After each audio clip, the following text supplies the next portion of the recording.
Purchase your track today.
case nobody's asked you this today, are you okay? Are you really fine? I mean, you know it's okay to feel a little off sometimes. It's alright that you don't want to smile. You don't need to explain bad moments away. We all get them and get through them. Don't forget that even the darkest clouds have the sun shining on the other side. So give it time, and you will be fine. Eventually, most likely, you'll feel the corners of your mouth naturally rise, and you'll know that it's real because everybody will be able to see it in your eyes. But until then, I was just calling to check on you because I was thinking of you, and I wanted to make sure that you're doing okay. Let me know if you're not. I'm always here if you need to talk.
Nah, for real.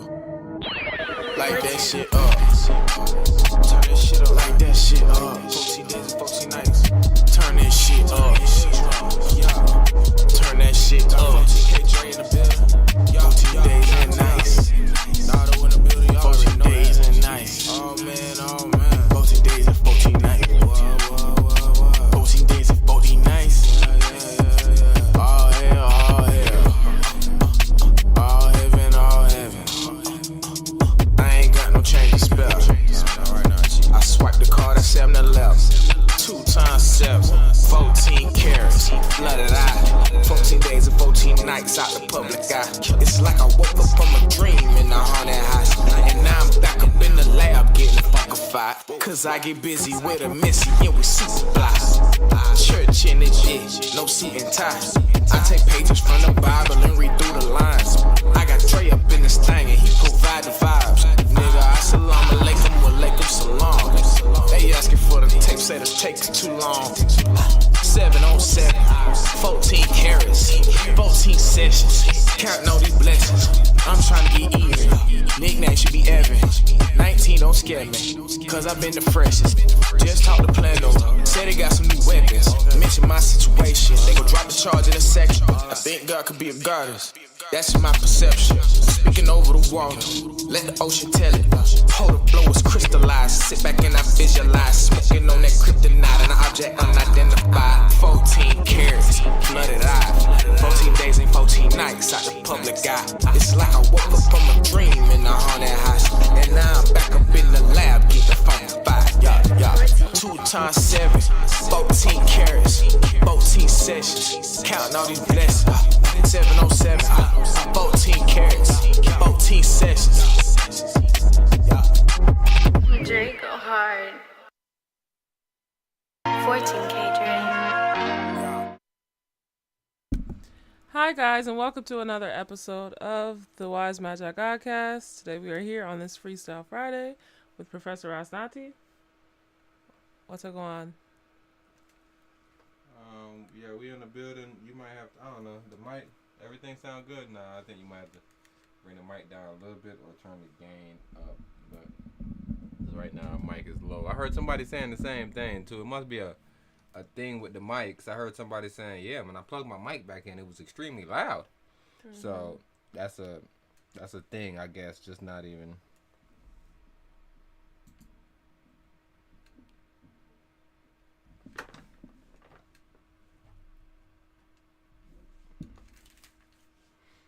Yeah, I see people trying to make fun of my boy Gil, man. Why? Remember I told you the other day, I think that he engaged, he in a situation with Millie. You know people. It is saying. They sad. What you mean in what sense? They're not engaged. I don't get it. What's the issue? Oh, He's not supposed to be engaged? not really issue per se, but they just clowning him. They saying that he don't got no game. MTR was just playing with her. MTR was with her first, playing with her. I don't know if MTR was ever with her, but you know, it's a whole YouTube community of people, right? And they daters. So you know them red pill guys. Oh, okay. They super extreme. Yo, I seen your chick with another bruh, and you with her? Like what she did? Nah, I just seen her though, and it's like, come on, bro, you not supposed to be with no chick that like. So maybe that's the angle that they're going at. But like I said, their whole thing is that the brother's getting engaged, but the brother got a bag. So I guess you would say he's stupid for getting his bag involved, but he got a bag. If he want to get married, he can get married. The problem is when the chick be forcing it on y'all ain't got nothing. But I'm just trying to figure out, like, what is the actual situation that'll piss somebody off right now, necessarily about what's going on with Gil. She asked him versus him taking the initiative and asking her? That could be one. But it's the main angle I could only imagine from their perspective, how she carry herself. They're trying to hold that against her or against Gil. How does she carry herself? Like a man? That's funny. No, I necessarily, I haven't seen her do anything that'll make me say she carry herself strange. But maybe people that watch it, like I said, I don't necessarily watch her. So maybe people that watch her more like, yeah, she be on the dating site, she be talking about this, she be talking about that. You feel me? I'm necessarily not sure what their angle is with the hate. I was just trying to throw it out there like, man, what could actually be the problem coming from, you know, just these other people's angle? Like, what are they seeing that they're like, yo, I don't like that.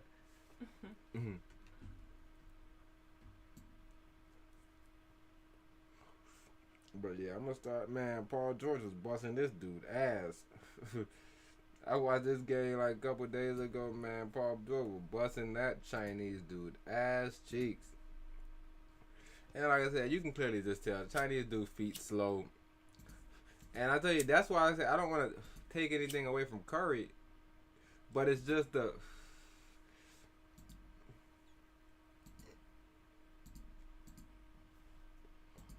I'm not gonna take nothing away from it yet.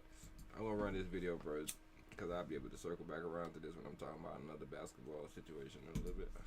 Right now at 4:30, lawsuit revived. An appeals court rules TikTok must face a lawsuit over the death of a girl from Chester. 10-year-old Nyla Anderson died in 2021 while attempting a viral challenge. The girl's family says she had been on TikTok where she saw the blackout challenge. It encouraged people to choke themselves until they pass out. And a district judge initially dismissed the case, but the appeals court reversed that decision. NBC 10's Leah Uko spoke to the family's attorney today. She joins us live from the newsroom with more on what all this means. Leah?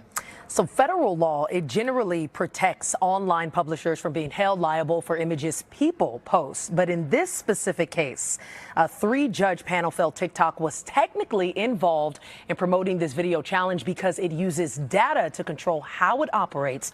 That's also known as an algorithm. Well, yesterday's opinion enforced the law and clarified the law. To attorney Jeff Goodman, laws restricting how media platforms can operate already exist, but haven't always been enforced across the board. Well, the court's decision this week, he says, could change that.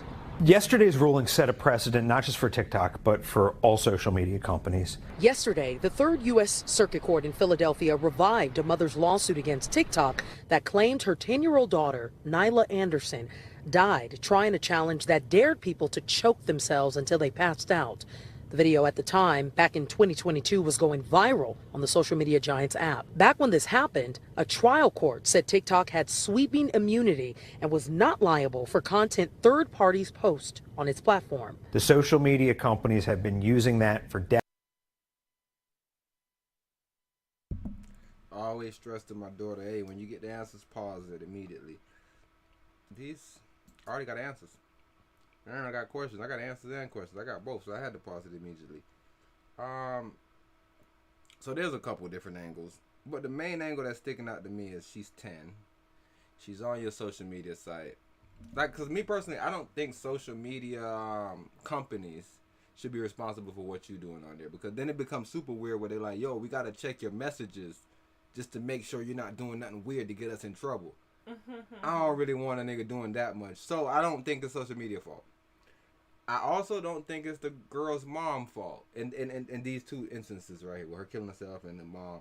I don't think it's the mom fault necessarily either, because what could you do? You can say, yo, you don't get no phone, you're 10. Why do you need an internet phone? You should just have one of these call phones. 10? She was 6. Nah, she's 10. Oh, okay. Let's run it back just to make sure. We want to make sure we're on the same page. Right now, 4:30 lawsuit revived. An appeals court rules TikTok must face a lawsuit over the death of a girl from Chester. 10-year-old Nyla Anderson died in 2021 while attempting. Man, she was 6. That's definitely the parents' fault. Yeah. But at 10, I can't necessarily blame them too much. Even though I can say, well, when I was 10, I didn't have a cell phone. But this is modern day. When we was 10, it was cell phones probably weren't even out like that. Like, they were like, The Firefly. Like, cell phones was really, really serious, right? So we didn't have a yes, ma'am. That was what, 3rd grade? 3rd grade, yes, ma'am. So, right, and then if you look at it, the only reason why I'm blaming the social media is why are we promoting people choking themselves out to blackout? Same thing on the YouTube when I'm saying like, yo, why they not promoting the black privilege videos and the black Wall Street bets video, and people are talking about education and actually trying to help people, where people are reviewing trends and being like, oh, that's not real. Like, why aren't they promoting those people? Like, I'm not saying you can't promote the other bullshit side, but you should definitely promote the other side that's saying, yo, you see those dudes over there that you listen to? Don't listen to that. Or choose what you want to listen to.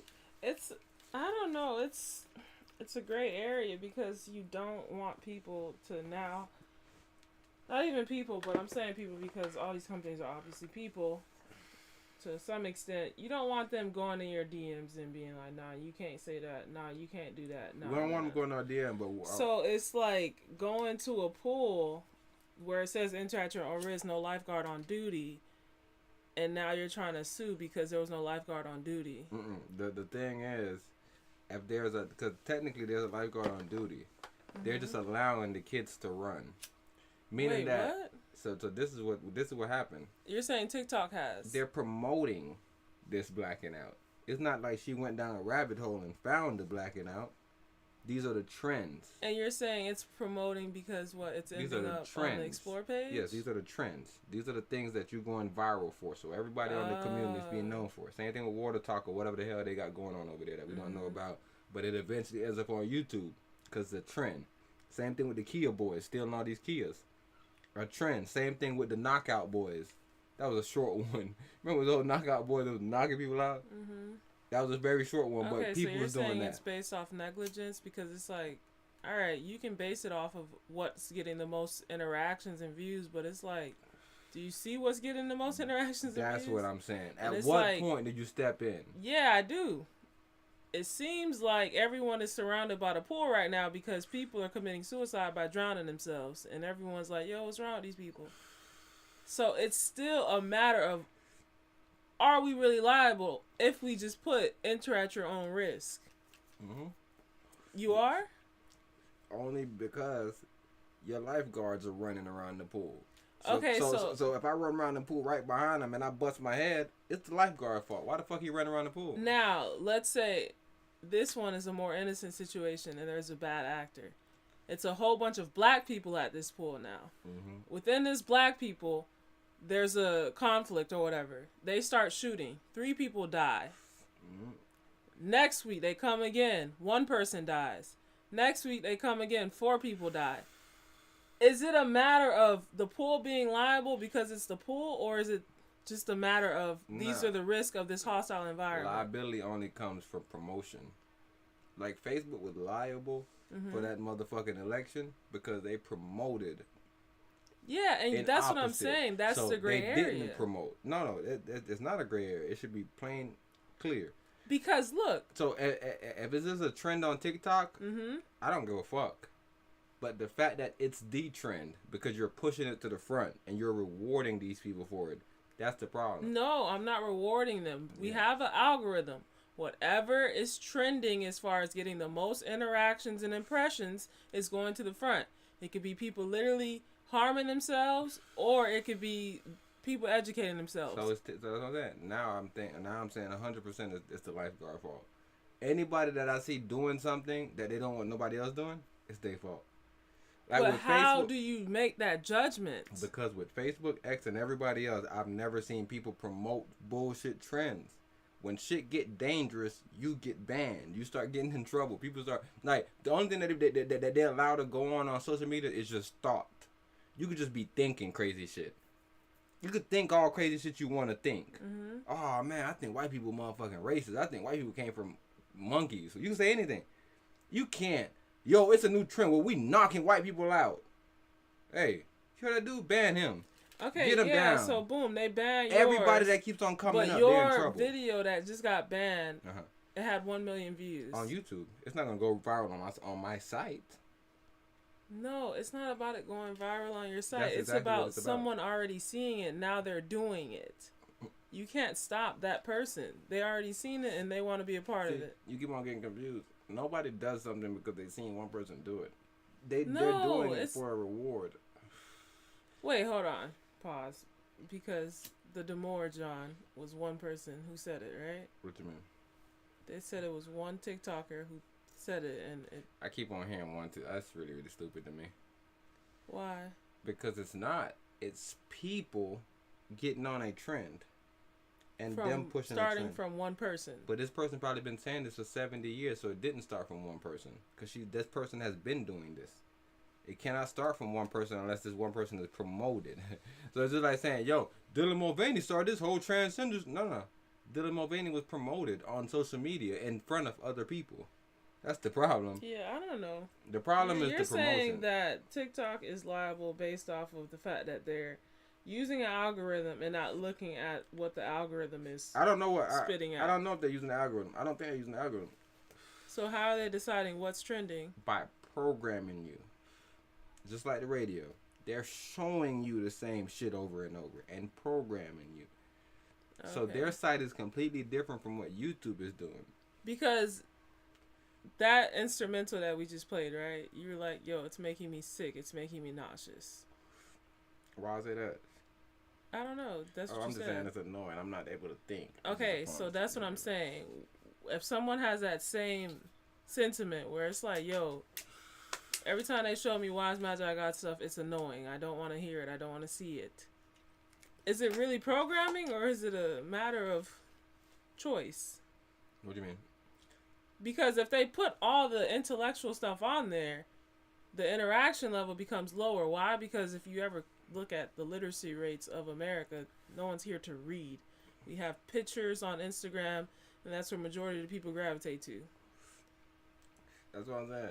Me personally, the funny thing is why nobody could trick me is because I came into this system not knowing the language, not knowing the customs, not knowing anything. Right. And the reason why I did the right thing and I try to do shit is because I got rewards for it. The same thing Eric was saying. ET was saying that, yo, teachers, y'all suck. I look at the coaches, nigga. These players, y'all saying they dumb, but they know a whole playbook. Are they really dumb? Right, it's the same concept. Like, I've always been like, oh, it's a reward system. No human on God's green earth does anything for any reason. It's a reward system.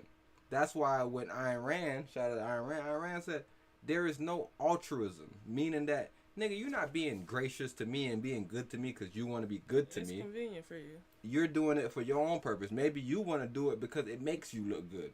Maybe because you want to actually have a stand where it say, yo, I'm a nice person. But that's all for you. Isn't it? You're not doing it if you're not getting acknowledged. You're not doing it if nobody ever recognizes you for it. That's what I'm saying. So the same thing with TikTok. People could do dumb shit everywhere because they do it everywhere. They do it on fucking Twitter. They do it everywhere. People have sex. People do a bunch of shit. The problem is now, like, why is it on my feed? I've never watched these videos. I got nothing to do with it. Why is it now getting up on my feed? That's the problem with everything. That's why everybody's speaking about homosexuality, about all these things.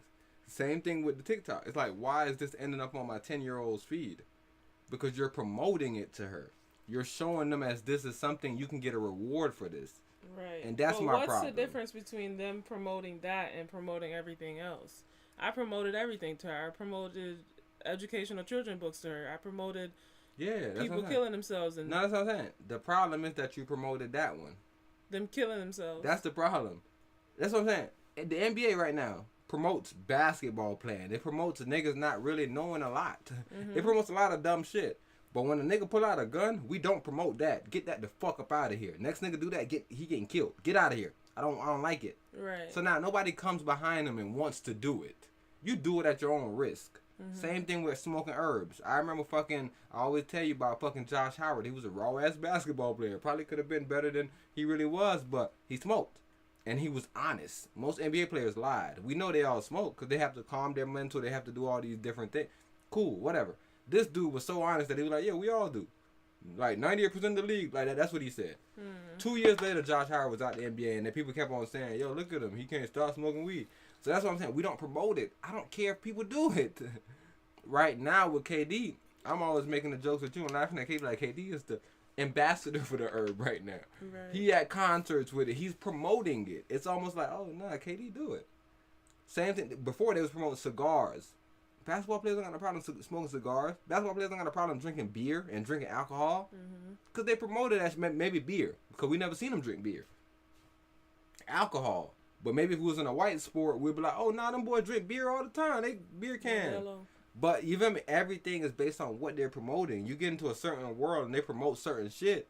And you do it. It's not because you like it. You just get accustomed to it. So, yeah, you saying, yeah, the first couple of times that I'm hearing Wise Magi, I might be like, man, what they talking about? I can't hear Wise Magi 10 times, and it's the only thing they playing, and I don't like it. Yeah, it grows like a weed. Yeah, I start being like, oh, man, I like the way they do. I like this. I start liking things that I never even knew that they did. Okay, so you're saying they pretty much are offering you acquired taste because every time I'm on Twitter and I see porn, it's blocked. Block. But they push everything towards you. They just want your attention. They're day trading attention. And if the porn is what's keeping you on here, nigga, we're going to show you more porn. If it's not, nigga, we're not going to show it to you. And as soon as you block it, you don't see it anymore. See, but that's sort of kind of true.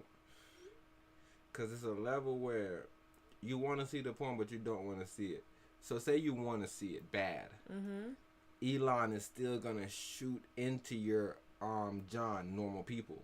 You're going to always be like, oh, this is personal new porn. Why the hell they showing, oh, this not my followers. Elon don't want you to stay on that followers. He wants you to stay on the first one. What's the first one? For you? He wants you to be on that. Because now I'm curating it. I don't want you just looking at porn.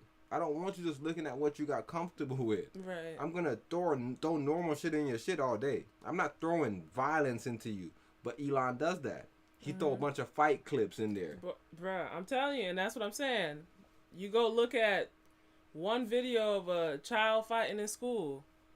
The next, every other 5 are going to be children fighting in school, bathrooms, and every other place. And it's like, damn, I should never watch this video. Our homeboy got out. I'm going to have to shout him out. I don't know if he did any music, man. Music. I'm happy for that, nigga. He was able to grow his locks in the feds? Bro, how long was that nigga gone? Almost 8 years. He got a little chubbier. 90 pounds ain't no more.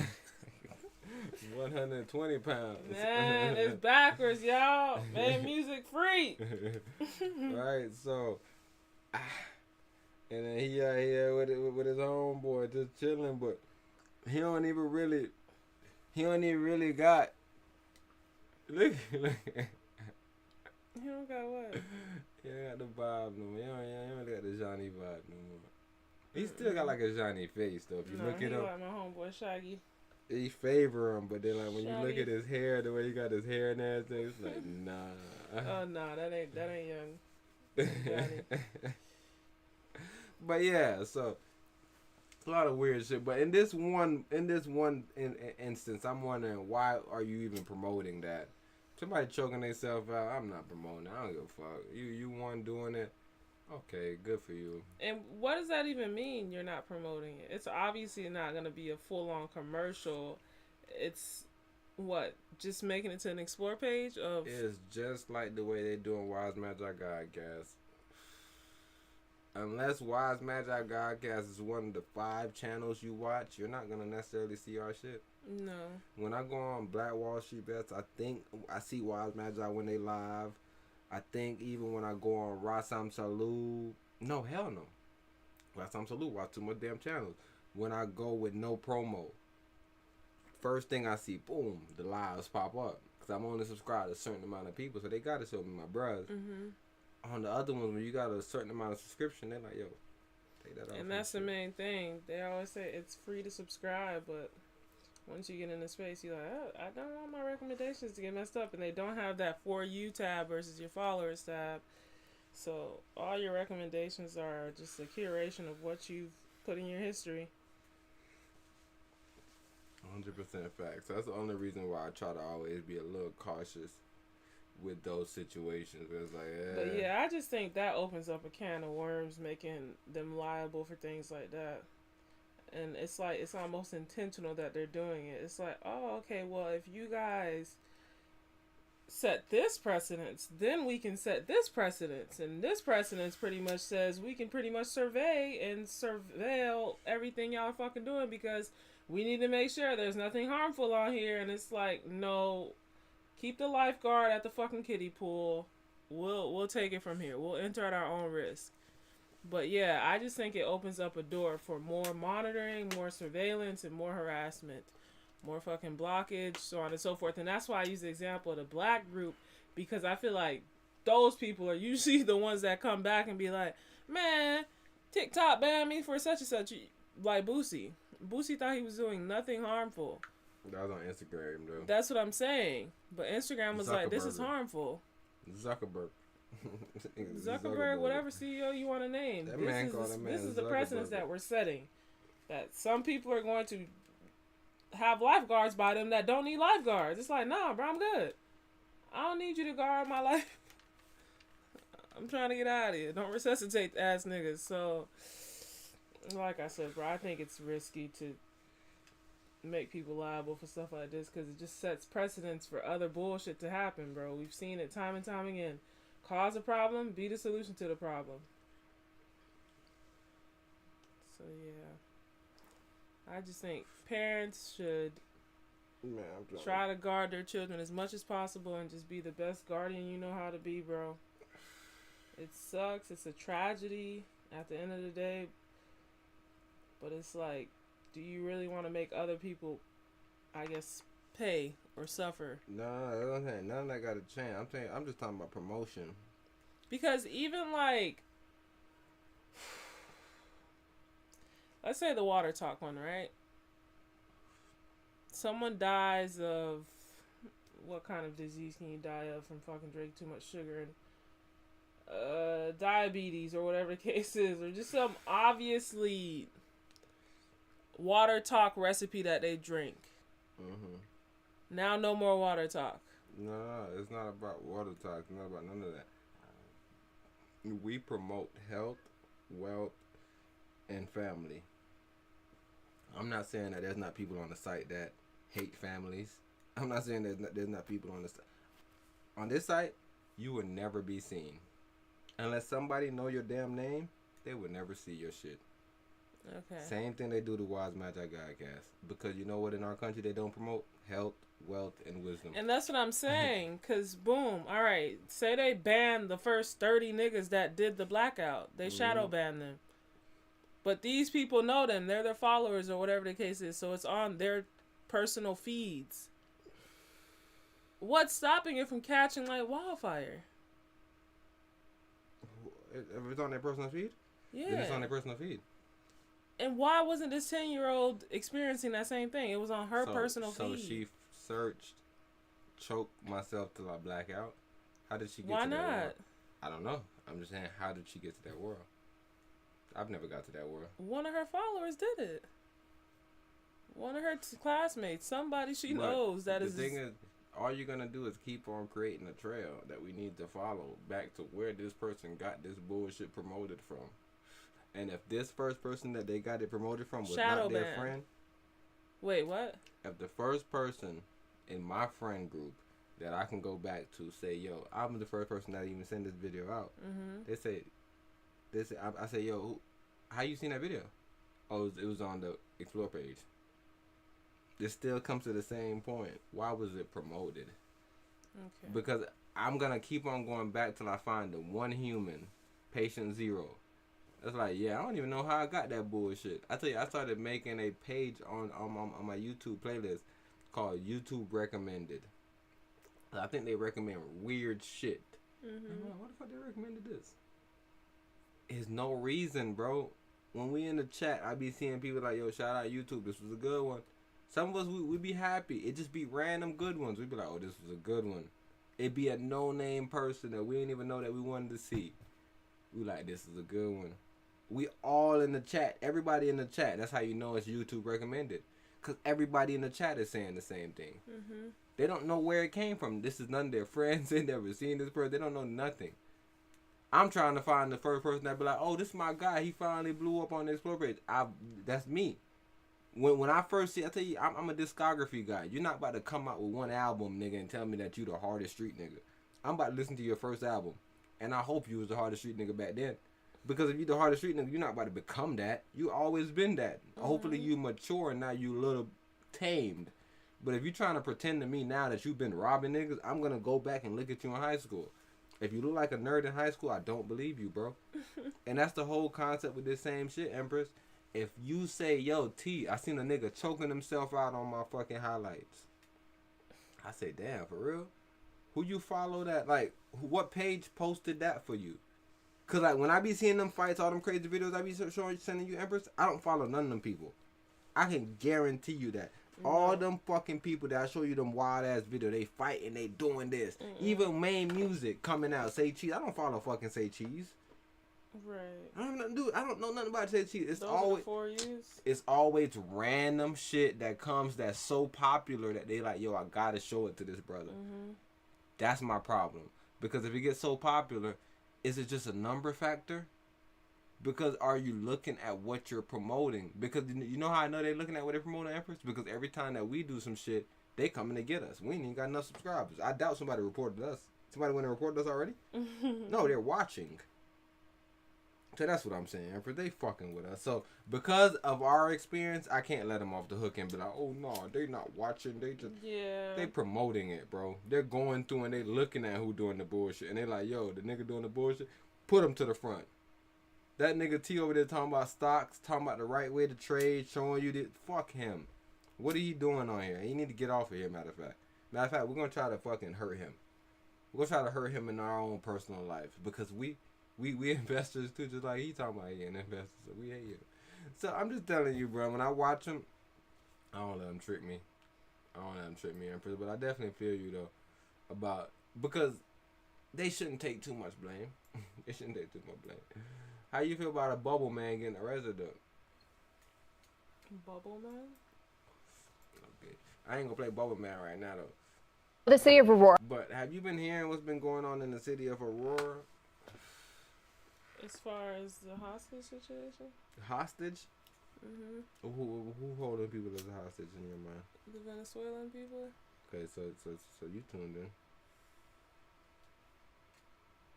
So, did you hear anything about Zuckerberg's letter? No, sir. Okay, he wrote a letter to Jim Jordan just recently. Mm-hmm. Right, and he spoke on a couple of things. I'm trying to find the PDF for the letter right now. I had it earlier. I wish I was fucking saved to send it to you. But the main thing he touched on was, yo, we was pressured during the COVID situation. We censored a lot of stuff we wasn't supposed to censor. I regret what I did on that COVID side again. That's what he's saying. Mm-hmm. He's also saying that the Biden situation, the FBI, whoever told him to be on the lookout. So when this information came out, they thought it was fake. He said he also regrets that. So I think he said going forward, he no longer on that type of energy. Yeah, right. You think he lying? Bro, anybody that has to apologize for being out of character, bro, is a fucking character. Like that's your character, like. Because like, why you got so out of character that you want me to do something like that, nigga? And why won't you do it again? What's gonna stop you? None stopped you the first time, nigga. Your fucking morals, your compass didn't just start working. I just got one though, because like now I'm free. Like, how you feel about Jack Dorsey? He was a billionaire, now he gone. He just ducked off. How you feel about people doing that? That's the only thing that makes it believable is when you sacrifice your position and you just disappear. I don't want to see you. That was the main thing I was saying. I'm on like, Facebook to see be sold for me to make it fucking believable. Oh. You're not repenting. You're being confronted. But the thing is though, he can't repent, Empress. Why? Because if he leaves, same thing. Our homeboy was telling us, Dorsey. Mm-hmm. They're like holding the vestige of all the people that want to eat us. So like we think they could just leave because like we like, yo, y'all doing bullshits, but they like, yo, if you let that next nigga get in, y'all are through. Like I'm holding back so much fucking vultures right now. Yeah, that sounds good, You nigga. Let it be through, nigga. MySpace died, fucking Tumblr died, nigga. You're next. Die so I know it's real. If you're not willing to die, nigga, you're not willing to repent. So you could try all that other shit. Oh, the next person's gonna. Well, the next person ain't gonna have us. We're out. He gonna have all of our old data. Oh, I see all what the data you're from saying. 2024 and back. That's all he got. That's But I'm more saying than though, like, enough. even with Elon, a lot of people wanna by the bang on Biden Elon, administration But they over always say, the. man, Elon saved us. Without Elon, bro, we would have never had no free speech. We would have never had no free speech. Yeah, and that was the next guy up. So what they saying? I'm just telling you that some people, because right now Elon doing fuckery, right? In a lot of people's mind. He's still like, he's censoring people. He bringing the big dummies back on the site. He doing a lot of stuff that people are like, yo, look at Elon. We knew that he was going to turn. You feel me? Eventually. What's an example? Because people are saying that he's blocking them. Matter of fact, I can play my main homeboy, Garland Nixon. Black man. Black man saying, yo, these bitch niggas censoring me, and then they're lying and saying that, yo, we don't know who you with, so we can't let you back in your account. But Garland said, yo, they just charged me again for the 2024 because I paid to get verified, bitch ass niggas, so I know y'all know who it is. Because y'all are taking it out of Garland Nixon's account. Yes, Garland said all these things. So he said, yo, I'm not blaming Elon. But I do. He probably don't know about this personal situation. But he's saving everybody that he knows about. And that's what everybody's saying. Good job, Elon. But even the hire, when he hired that lady, everybody like, nah, this lady, she part of CNN. She did all this fuck shit. Why you hiring her? So there's a lot of stuff Elon has done that people really looking at him like, man, look at Elon. You know how weird he is on the Ukraine-Russia situation. Think it's funny, even he weird on the Ukraine-Russia situation, Empress. He's strange. He's he loves Ukraine. Come on, you know him. He love Ukraine. Yeah, I think it's funny though because we're looking at him as this fucking savior or this person that helped with free speech, but it's like, are you sure he helped with free speech? He banned Ye. That's what I'm saying. Are you sure he helped with free speech? Or are you sure he's helping the system collect as much fucking data on us as possible, bro, before they fucking turn this shit sour? Because Rick Ross even said it. Ross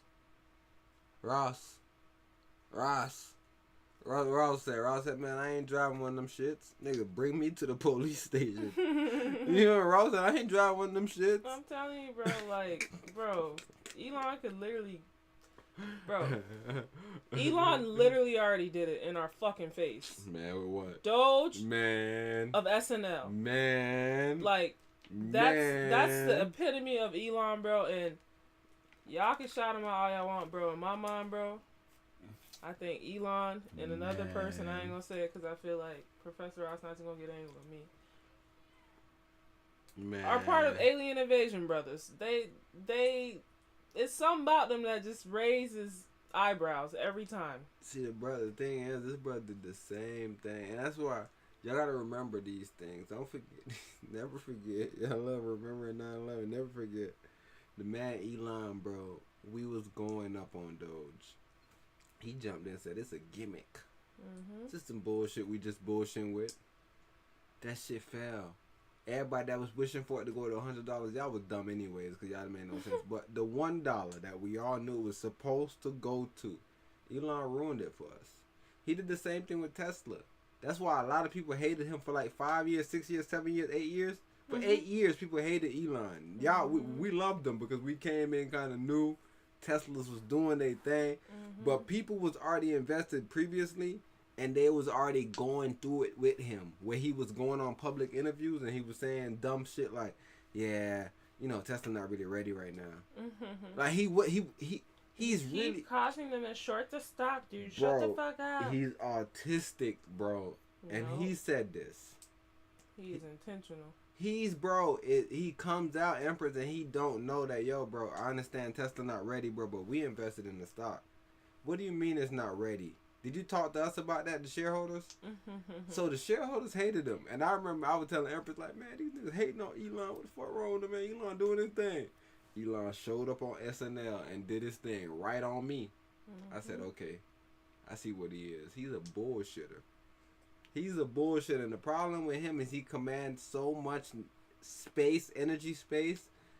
Same thing with like Keith Lee, just different people where they say like it's an effect. Like a fucking Caitlin Clark effect. Whatever fucking effect they want to talk about. There's effects everywhere, damn near. Right? People they just like make something happen weird. Right? Just make something happen. And that's kind of what we're seeing with these bros. But this dude, I want to play this one because he's going to talk about, like I said, I really want him to go into the whole thing. I want this whole letter. I'm going to find the PDF for y'all. But just in the little simplicity of what he's speaking about, he's trying to say, yo, they did this to me. They pressured me on this. They made me do this.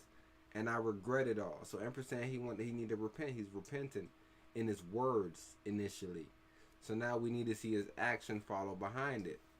So what actions would he be doing? Well, it's an election cycle coming up. You cannot repent through an apology. It's an election cycle coming up. He has a chance right now.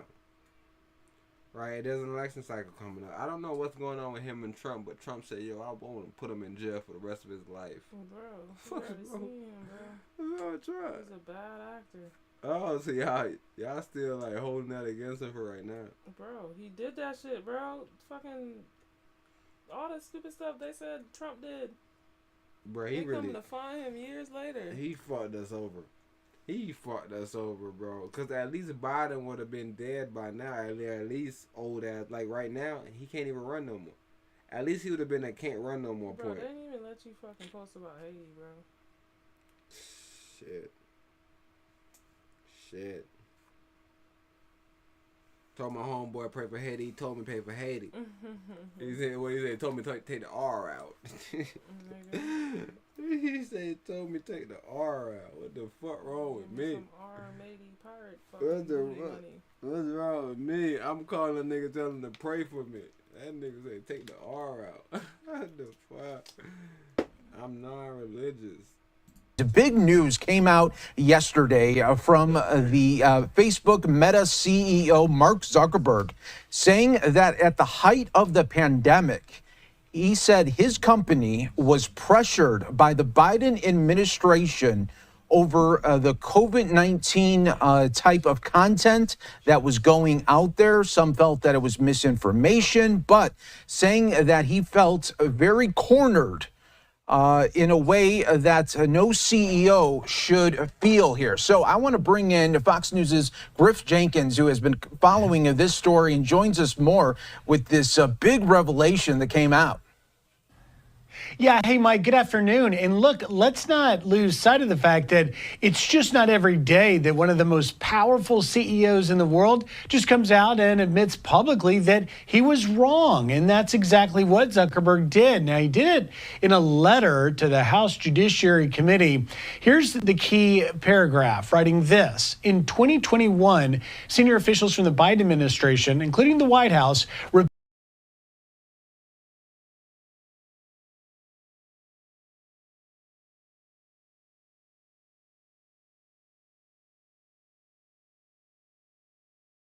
Just gotta press U. My bad. They told me to take the R out.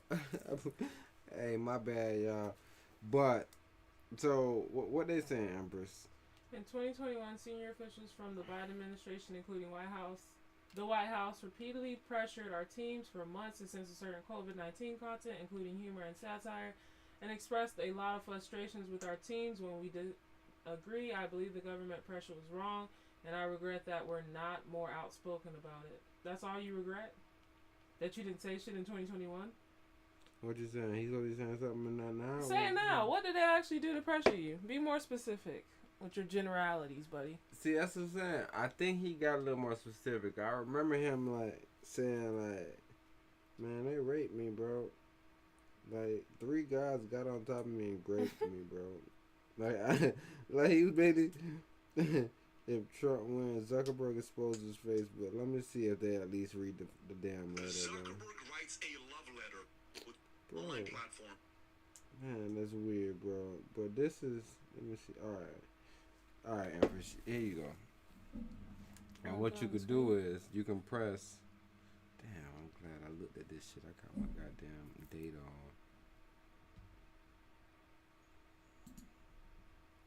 Alright, so this first set. Oh, yeah, you about to go in here?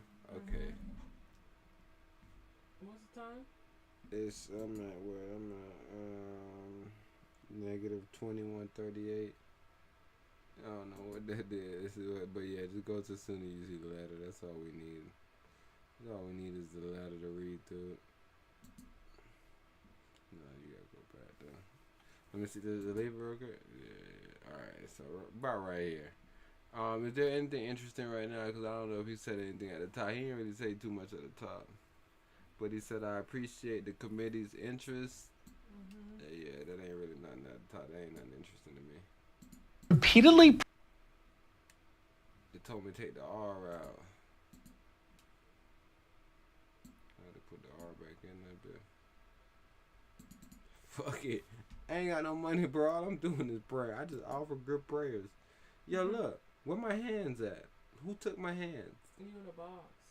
Oh, I'm squared out. Square ass nigga. L7 ass nigga. Alright, but the main thing in 2021. So you might have to get a little nudge.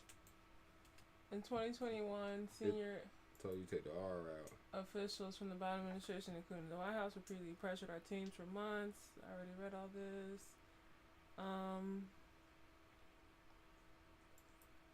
I also think we made some choices that, with the benefit of hindsight and new information, we wouldn't make today. Like I said to our teams at the time, I feel strongly that we should not compromise our content standards due to pressure from any administration in either direction, but you did. And we're ready to push back if something like this happens, but you didn't. In a separate situation, the FBI warned us. You're repenting. No, he's not. He's being confronted. He can't do anything in the beginning. He's being confronted with the truth because it's 4 years later, nigga, and niggas is falling like flies from that job. Alright. In a separate situation, the FBI warned us about a potential Russian disinformation operation about the Biden family and Burisma. What is that, a country? No, that's the whole situation that was going on in Ukraine. This is a gas company. But this was the situation in Ukraine, though. Okay, in the lead up to the 2020 election, that fall, when we saw a New York Post story reporting on corruption allegations involving then Democratic presidential nominee Joe Biden's family, we sent that story to fact checkers for review and temporarily demoted it while waiting for a reply. It's since been made clear that the reporting was not Russian disinformation, and in retrospect, we shouldn't have demoted the story.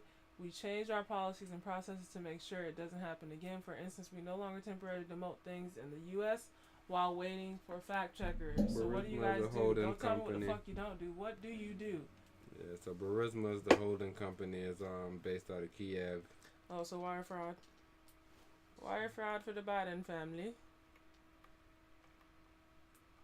Okay, I think that was the main parts of it, because that's like I said, those are the main two things I told you, right? I said that he was he didn't like the way that he censored the Burisma situation because he had already got some information from the FBI. I'm glad I said the right one on the beginning, so that's good. But to re-clarify, he's glad he got this whole warning from the FBI that there's Russian disinformation coming. So the fact that it came about Ukraine with the Burisma situation, he was like, look, they done it. Fuck them. We can't promote this. That's what I'm teaching Empress right now. You see how simple that is? Mm-hmm. We can't promote this. Hey, they say there's a trend going around. People talking about choking themselves out to death. We can't promote this. No, we good. Hey, it's one of the flyest ones yet. Hold on, what you mean, bro? We can't promote it. I don't care if it's one of the flyest ones, because I'm pretty sure the Hunter Biden shit would have took off. But he said, nah, I can't do that. Nah, that shit busy. It's a busybody situation. But now with this whole situation, they felt like, yo, put it on Front Street. So that's why I was trying to figure out, yo, where is somebody coming in and being like, hold on, somebody's choking themselves out? You gotta do that scientifically.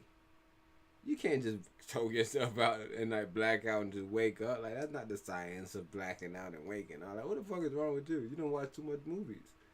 Cause they show you that dumb shit in movies, but you know those dumbass movies, those are too old for you. So you wouldn't even see those unless your parents was watching it with you and they'll tell you, yo, don't do that dumb shit. That's some dumb shit that you just did. So that's what I'm saying. You can't be enticed by things that other adults are showing you. You go to a random adult house, he's showing you porn. You're 15. You don't watch porn at the house with your peoples. He's showing you porn. Now I gotta teach, like, what, do you feel me? It's the same difference, bro. Like, it's their fault. They stepped up. They wanted to teach somebody about some dumb shit that had nothing to do with nothing.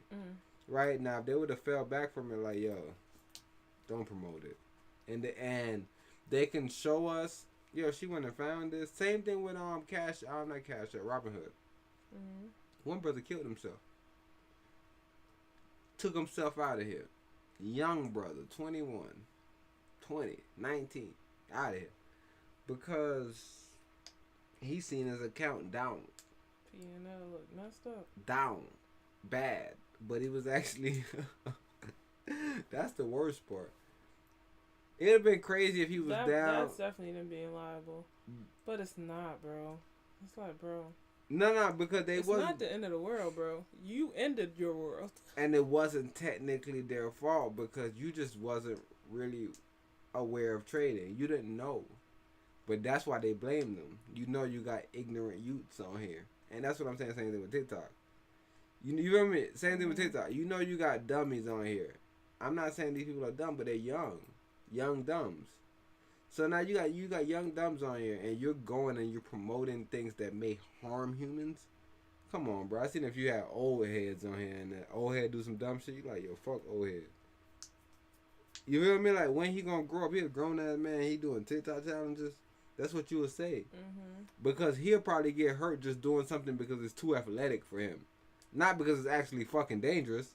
Yo, I'm trying to kill this nigga, bro. I don't know if he know, but I'm about to set him up on a wild ass goose chase. Put him on some milk carts. Come on. It's like, milk crates. What the hell is that? Like, when does it like come back to your reality where it's like, nah, that's too far.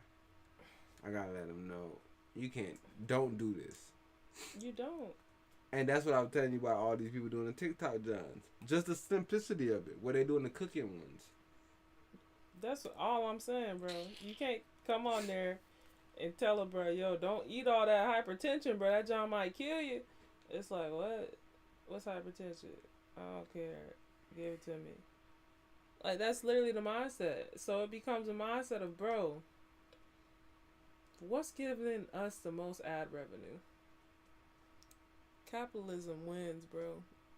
That's the house in this world, bro. So, yeah, like I said, bro, I don't believe that the lifeguard should be out there, bro. If you trying to go by the pool, bro, bring your folks, bro.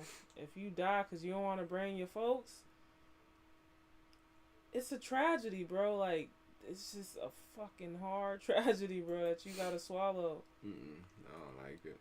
You shouldn't have to swallow. You should get some money. Performing to at a swallow concert with in it. Slovakia, Macklemore invited his interpreter and a member of the crowd to join him on stage to perform his hit song Downtown with him. The interpreter, named Samantha, was obviously hyped about having performed live on stage with Macklemore and immediately posted on social media about it. This led someone sitting at home to see the post and say, "I know that woman, she's wanted by the police."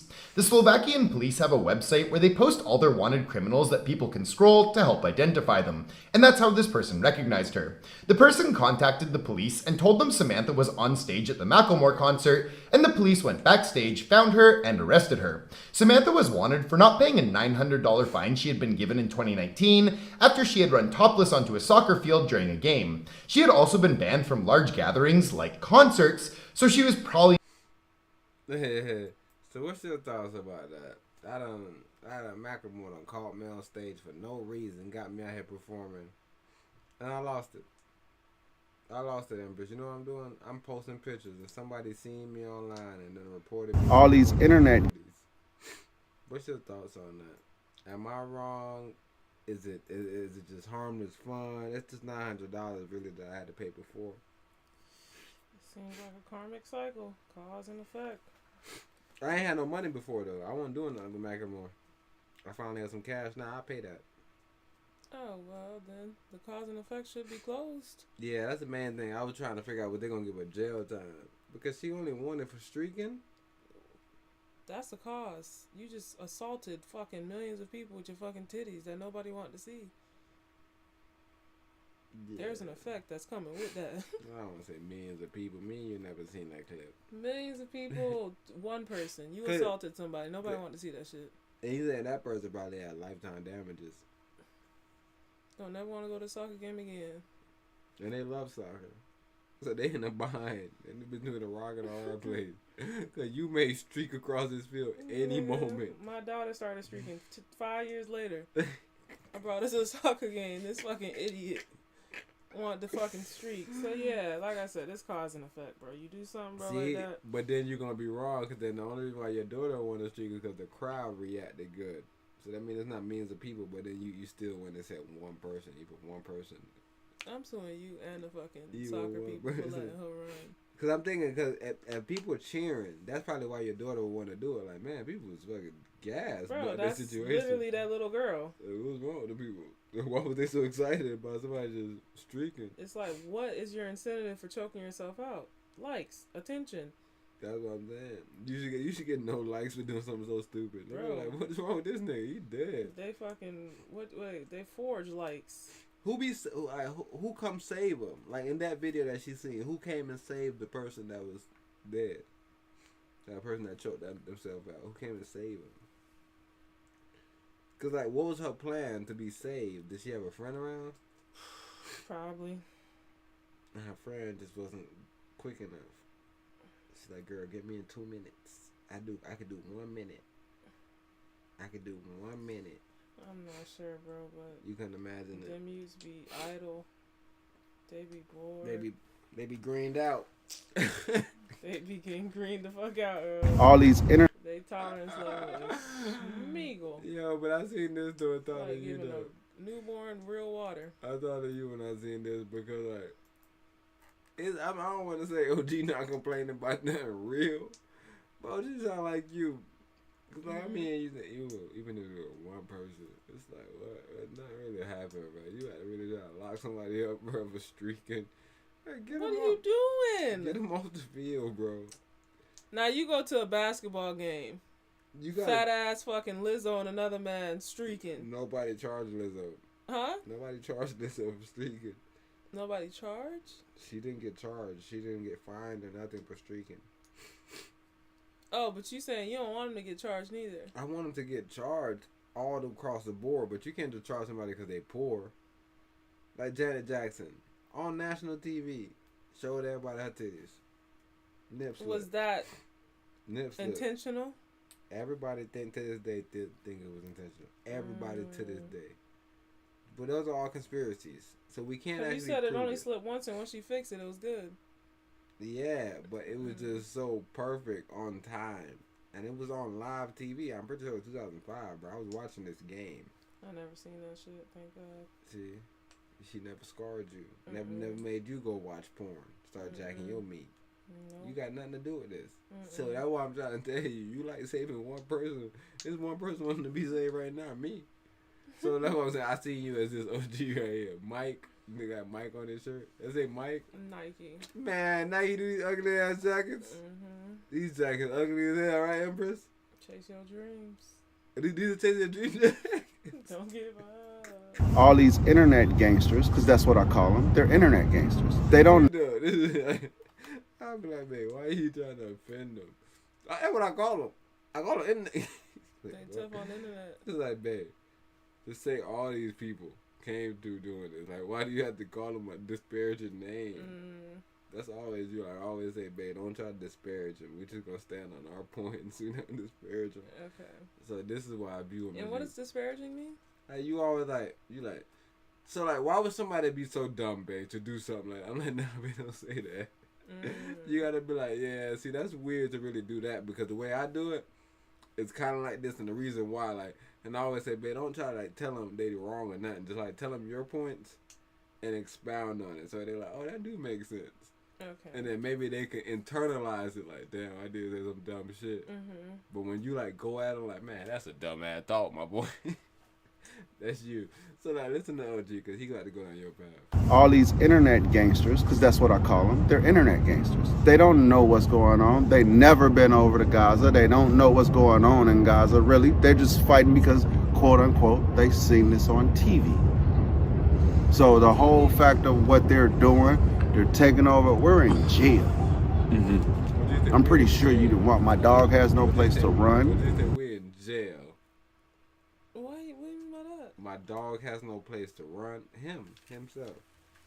His neighborhood is in jail because these people want to be thugs and protest. So he don't like this whole protesting shit. You know, it's just crazy. You said we're in what? We're in jail. Because of the protests? Yeah, because of the DNC, the protests, all this shit is going on. Everything that's going on over here really has nothing to do with us. Basically. The things that's going on with these protesters, go do it in your neighborhood. If you got a voice and your voice can be heard, well, what's wrong with you doing it or stand in the park with it? Why do you have to? They scared the out of my son. Like, that's what made me mad. My son, we know the street, they marching down the street. They're supposed to march down the street. But when you got a gang of people coming at my child and you scare the out of my child, I don't give a damn what you protesting about. My family comes before anything. How did they scare your child? Because they come up, you've seen it, they come up the walkway, the street, everything. My child was out here riding his bike and all he see is 4,000 people coming up his walkway. How you think he's supposed to feel? You know, it's not. And then just because they're protesting, you know, our neighbors can't go to the grocery store. They're not getting their mail. It's just too much. It's too much in our area. Let's take a live look now out at LaGuardia. They've been protesting for 2 years straight. What is he talking about? A week of protests? It don't matter if it's a week, a day. OG don't want that shit across the street. Well, buddy, you better move to a suburb. Frustration in East Oakland. Bro. This is suburbs that you live in. This is right by downtown. This is where they had that DNC shit at. How are you gonna say it's right by downtown and also say it's the suburbs? Babe, because that's where they put the suburbs, babe. What? Yes, babe. Babe, the suburbs is on the outskirt of town, not in the center of town. No, but this is like an upscale neighborhood, so it's suburbs because white people live there. No, suburbs is there's no downtown traffic affecting your ability to come in and out of your residency. He's talking about real suburbs. He talking about a nice community. Suburbs to us is just a nice community. No, you looking at a renovated community. And he don't want people coming down this nice community with they marching. Sir, nice try. And then you heard OG said you could do that in the park. You could do that in your no neighborhood. This right here is our neighborhood. We protect the streets. Everybody in Chicago mad, bro. I'm not gonna lie to you. Everybody mad. I just showed you a bro yesterday that was mad, a black dude. He said, this bro the dumbest bro ever that we had. This bro ain't got no ratings. He got the lowest ratings out of all our rating bros. A brother that lost had higher ratings than him. I'm just saying, nobody really liked what's going on in Chicago. But I just want to show you, this is how his son felt, though, because imagine this. Wait a couple of seconds. You just vibing. And cut out the other way. Why can't I stay with you? Just do what I tell you, okay? Come on, take care of myself. I can take care of myself. I proved that. This is what his son. Wait a couple of seconds after.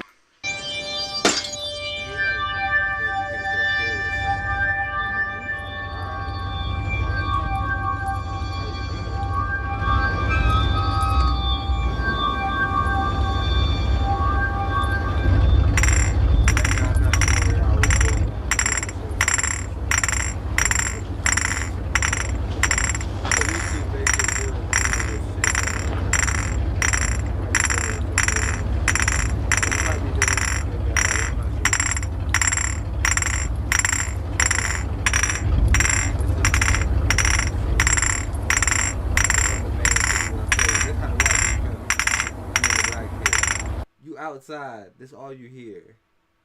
You like, yo, what is that? This beating. People walking. You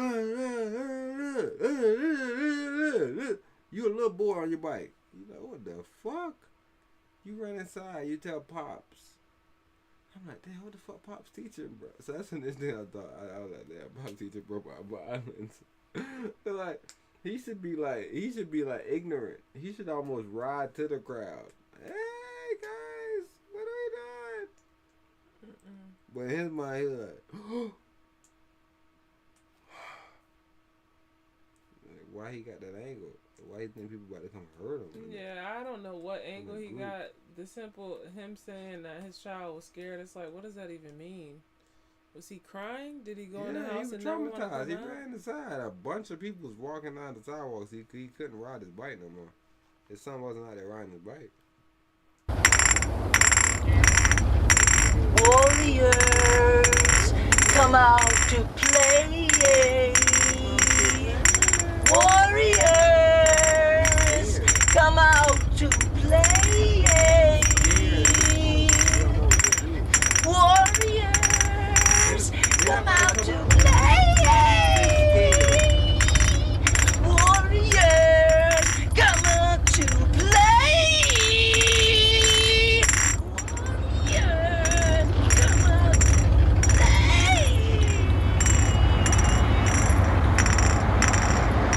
Everybody packed?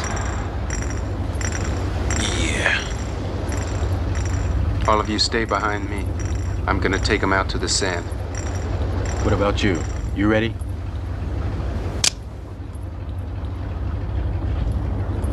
Let's do it.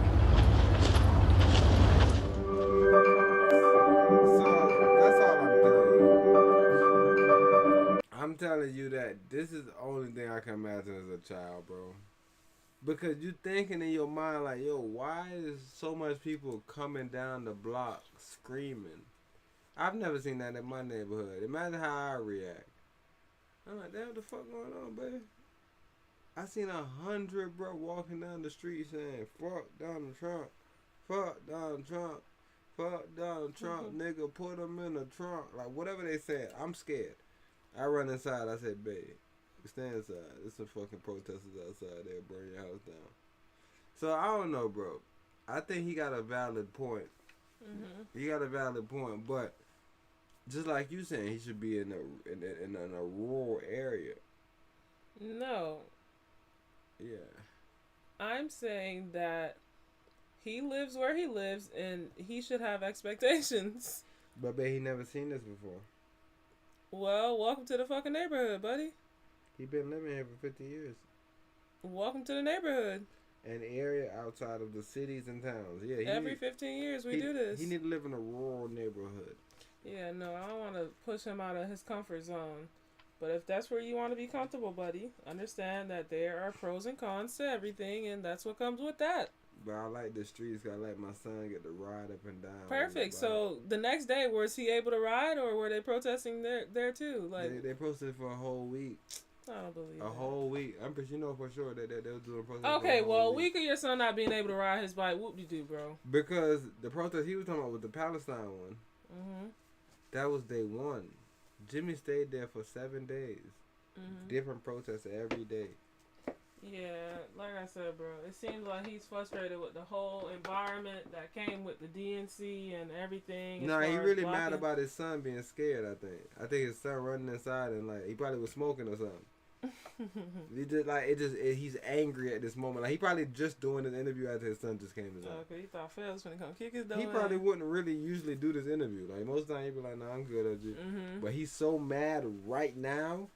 Like, because his son was frightened by protesters. He just ran the fucking side telling protesting genocide in another country. Hey, you know this dude filming, he with the protesters because everything black protest. You're like, oh, you're in jail. He said, yeah, you seen him. Why don't you do it in your neighborhood?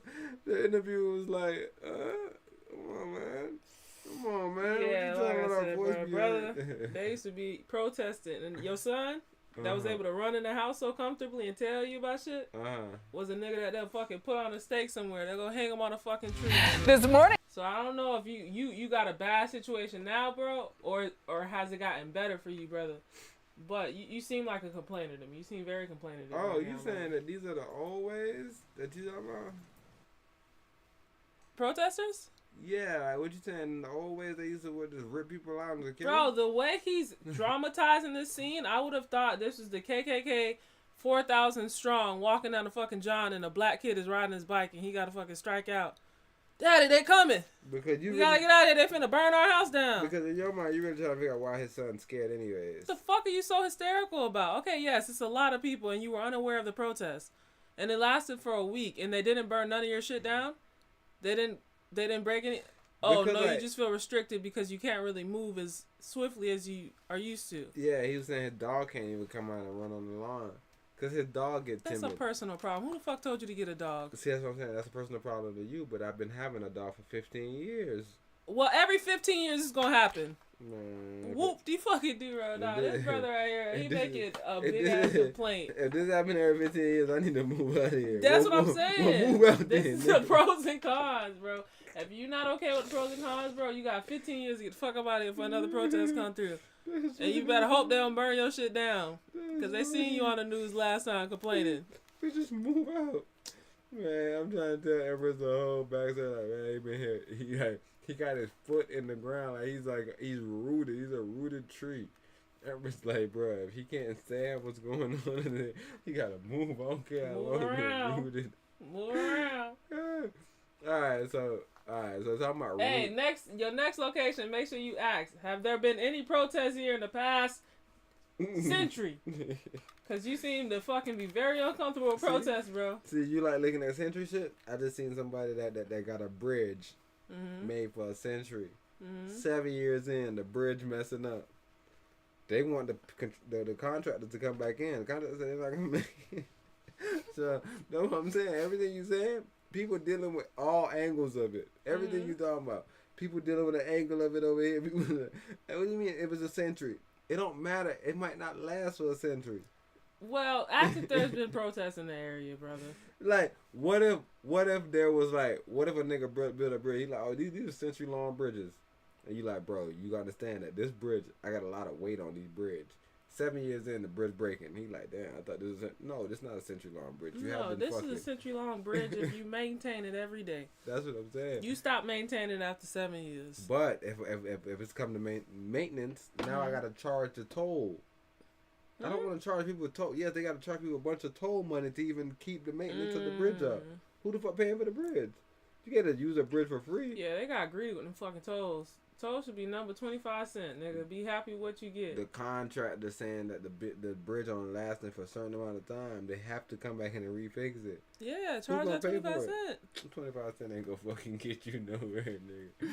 Bro, you know that little store that we used to go to? They used to charge $1. They didn't charge $1 before. On Wednesdays, they used to do Wednesdays first. Now they do Thursdays. Oh yeah, $2. It's $2 a day. $3.50 a day. I seen that shit. $4.50 a day. They trying to pinch some pennies, man. Bro, I'm telling you, Everett, you cannot survive, bro, without taking one quarter. You try first. You initially start off like, just go up $1. $1 not enough. You gotta go up $1.50. They still coming. Neighbors taking matters into their own hands, installing street barriers to deter reckless drivers. But tonight, city workers removing those roadblocks. This is what happens when you frustrate citizens. We have been asking them for help for several months with zero response. The city has done absolutely nothing. This is a different community. A fed-up community demanding action from Oakland's. Diverse. I like this community, bro. This is like an Ethiopian, white, Spanish community. I don't know who the fuck live here, bro. I couldn't tell you. But what I do like is that they took matters into their own hands. But imagine, enforcement came. Just imagine that, Empress. Me and you go buy some big tires. Maybe we didn't buy it. Maybe we got them for free. We go waste our dirt. We put plants. We put planters in them too to try to act like we cool. Planters in there. Crackers come out and pick them dumb shits up. Shit's out of here, bro. The fuck is these? Who's gonna stop the people doing the donuts in? That's what I'm saying. You see the system? The system don't make sense to me. It don't make sense. Somebody step up, like the person that fill the pothole in Canada. Hey, you can't fill the pothole. I want to do a movie. But you know why? Everybody because that does that shit. What if I filled the pothole and somebody hit me and my mom sued the city? Like, yeah, my son out here filling potholes. If I was out there filling potholes, the reason why they don't allow me to fill potholes, because you're gonna get hit. Somebody can hit me. And my mom or somebody could sue the city and say, yo, you just killed my son. And they'd be like, damn, we did not tell them to not do it. So they tell you to not do things. Fair enough.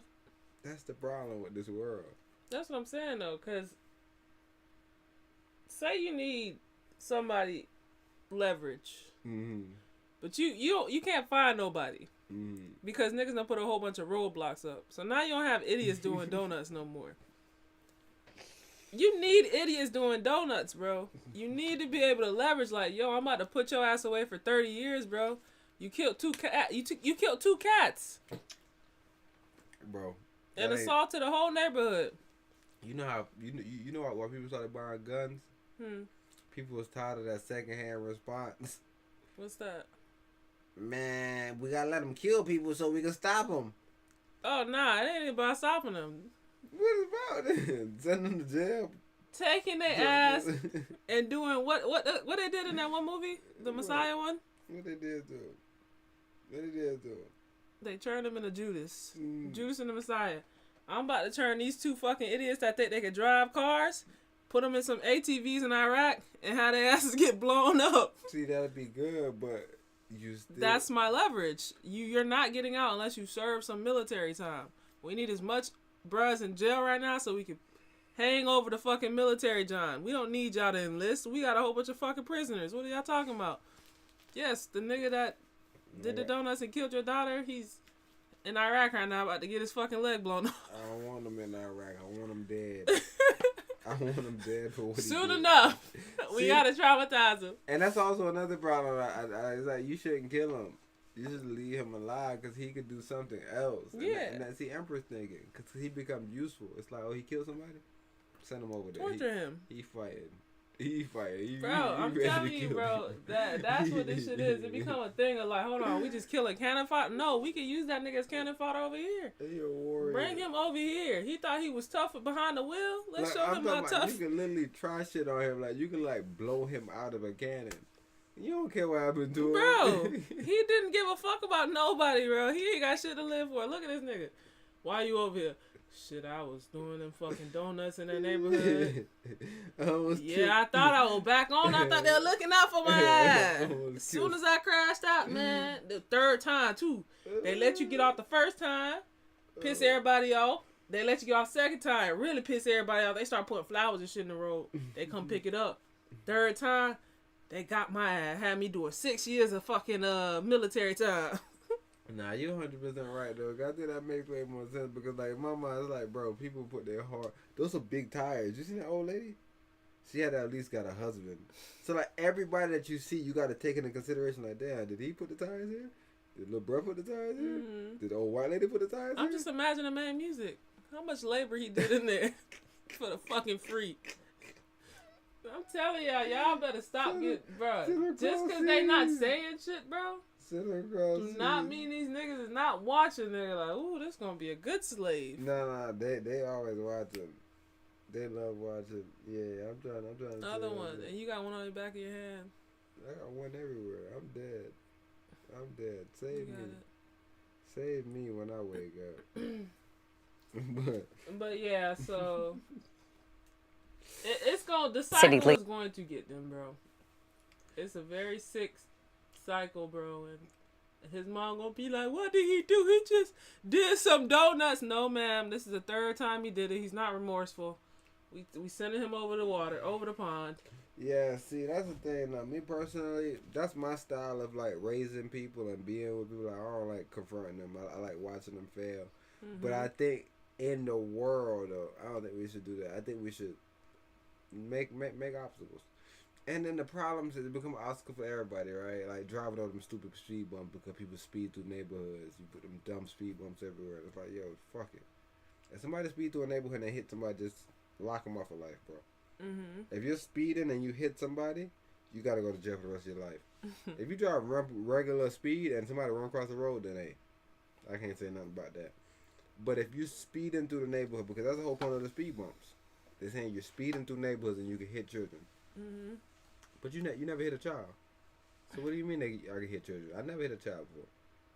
Because I speed through, I hurry and get through. I don't even see the children by the time I'm done. Nigga, you know them shit's not for the fucking children. This nigga Them shit is for Babylon trying to chase a nigga out of the neighborhood, slowing his ass down. Cause you see Babylon, nigga, hop right over that shit. No sirens, no nothing. Kill all the children. Nigga will talk you down, nigga. School time, school zone. Nigga fucking hopping over speed bumps trying to get to a nigga. So yeah, we already know the true purpose behind those speed bumps. A lot of them been getting in trouble though, but yeah, like I said, I watch different YouTube channels and different things, cause like I said, that's why I said with YouTube it gets curated. Oh, this is what he watch over time. Okay, let me curate it a little better. That's why YouTube #1 as far as with views. But the brother I watched, and he was explaining about the roundabouts. He was like, yeah, the roundabout's way better because instead of like the four-way stop where everybody deciding when to go, it's a roundabout, bro. It's like somebody's already in it. You can't just get in randomly. You already in it. Even it's all these different concepts that limits accidents. And that's what he was saying, like, bro, if we really wanted to limit accidents, we would do these things. So that's what I seen the people doing. They just created a roundabout. It's way more cost effective, though, to just do the stop signs. Yeah, but the people, they ain't asking for no money. They put their own jobs out there. That's a roundabout. And then now I'm thinking about it. The roundabout right here. That's like to prevent semi-trucks from being able to come in. Cause that job is so tiny. It's golf cart roundabout. I told you I seen semi trucks in it. On the pavement. And they're not even supposed to be in this neighborhood. So that's what I'm saying. People don't always break the rules, but the concept is that it's gonna be so little people that's not gonna necessarily mean so much. No, I don't mean much until your fucking roads sinkhole. Start cracking. Yeah, because too much weight. Tell you, I was looking at what's it called, because they have a whole bunch of semi trucks coming in to the park after hours. So much cracks. Mind you, all this shit underneath the park. I'm like, bro, if this shit sinkholes, bro, it's sinkholing, bro. There's nothing but a tunnel under. Like there's not dirt. It's not just dirt packed up. Like this is people underneath, bro. Like people fucking. Babe, Magic Kingdom has an underground John. All their stuff is underground. I said people down there? Huh? People under there? Babe, backstage is underground. Oh, so people down there? Yeah, backstage isn't literally behind the park. It's under the park. You gotta kill them. So, bro, that shit cracking like that, it's like, bro, that's not safe, bro. Because that shit is cracking onto an office, like, niggas eating in the cafeteria. Like, but remember how they said it might be pressure. It might be the pressure, John. So it's. That's what I'm saying. So yes, there's still beams and stuff holding it together, but ultimately, with a sinkhole, right? There's no still beams. There's no gaps. There's no holes. There's no big, fucking illustrious cafeterias. There's none of that going on, and there's sinkholes. So this is compacted dirt sinking into the fucking ground, into nothingness. Now imagine there's no compacted dirt. There's just steel beams, and if one of these steel beams lets out because these fucking semi-trucks are constantly rolling into the park to fucking unload and upload whatever they're doing into the restaurants, there's nothing to protect that shit underneath. Yeah, I heard a brother saying that if you fall through a sinkhole in the ground, and you falling fast enough, they were trying to figure out, like, would you fall all the way through the earth? And it's like, yeah, technically, but you would keep on going out and in. Because the velocity that was a whole breakdown. Out and in of what? So, like, you're going to come from on top of earth. And you're going to go through the job. But because of how fast you're going, because they're saying technically you would slow down in a certain part. Like, when you get to, like, the mantle, certain areas, you're supposed to be slowing down. But because you're going so fast already, you get dragged through. So you zoom through, and now you go through that hole, and you go to the bottom of the earth. So now you basically shoot out of the earth to the bottom of the ground. But now you're getting dragged back in, and you consistently are doing this. So like you are in an eternal loop, falling through the sinkhole. If you ever fell through a sinkhole all the way to the earth, so you'll never be found again. So like, is it the same concept where they say China, if you dig deep enough, you end up in America? That same concept, but you would never technically get there. You would consistently fall in and out of there because the gravitational pull. Because if you was to crawl, you wouldn't make it because gravity would be too strong. If you was to fall, then you would pick up enough speed, but you wouldn't be able to tunnel out. You would just keep on shooting out of the bottom and top of the ball. That sounds like fucking what? Yeah, I gotta show it to you because I might be butchering it, but it's close.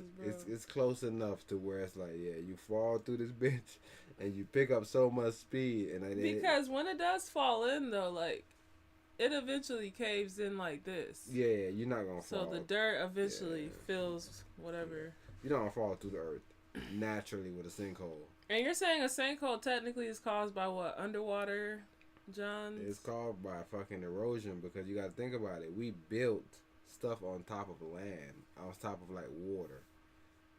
It's a bunch of water around us, and we just built fucking shit on top of it.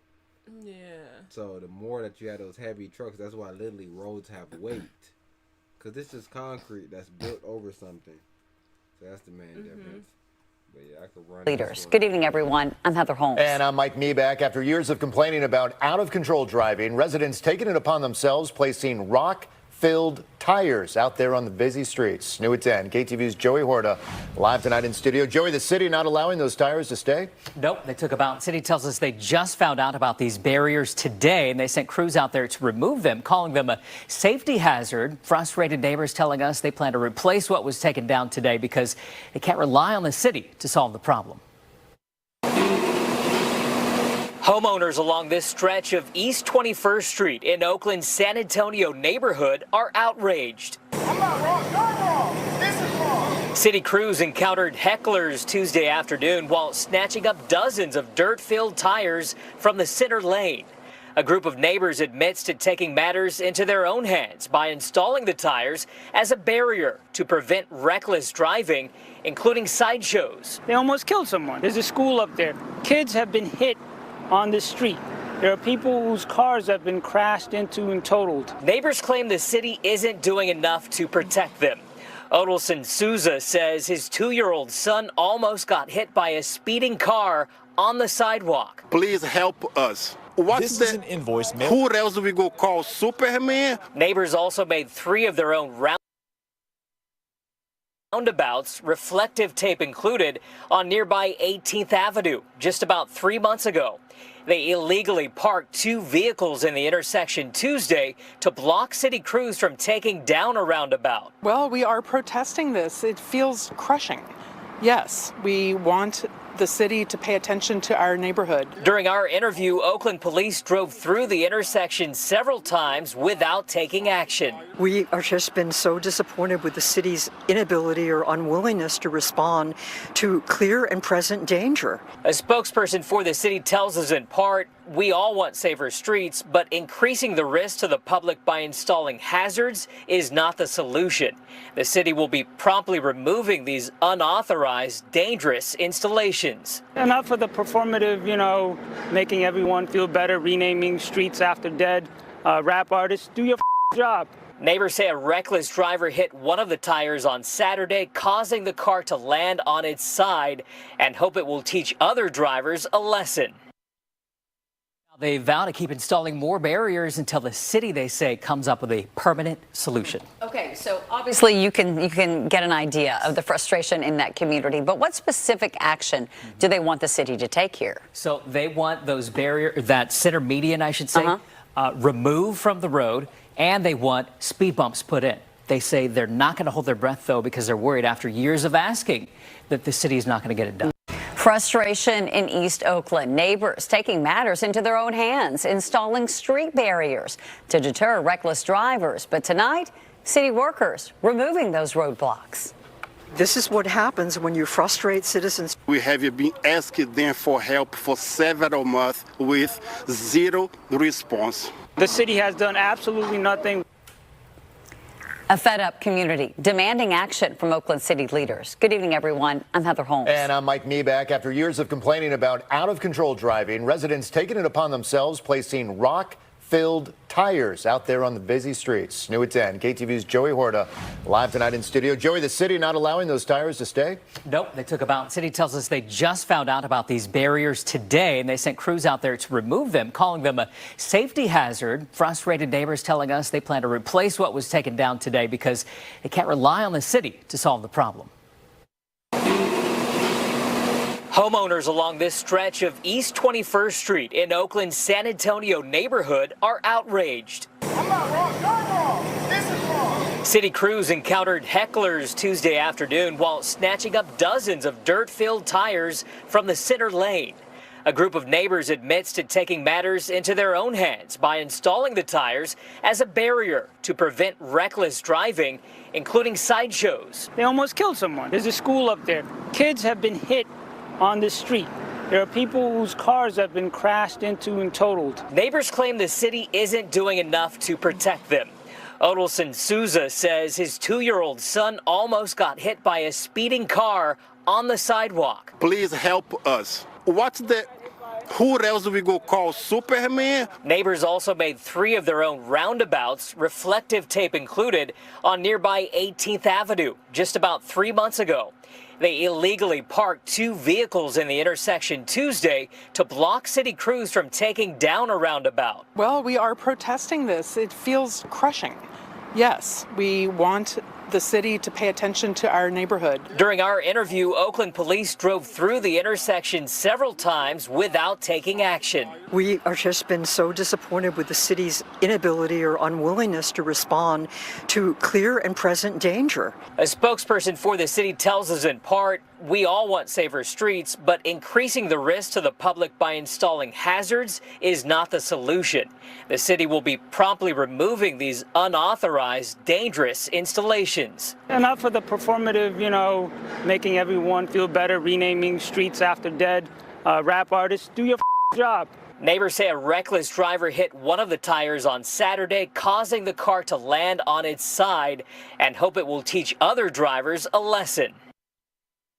They vow to keep installing more barriers until the city, they say, comes up with a permanent solution. Okay, so obviously you can get an idea of the frustration in that community, but what specific action do they want the city to take here? So they want those barriers, that center median, I should say, removed from the road, and they want speed bumps put in. They say they're not going to hold their breath, though, because they're worried after years of asking that the city is not going to get it done.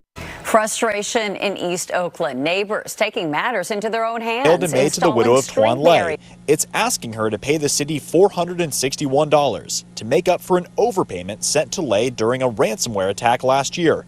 But the invoice came 7 months after Lay was shot and killed while trying to stop a robbery.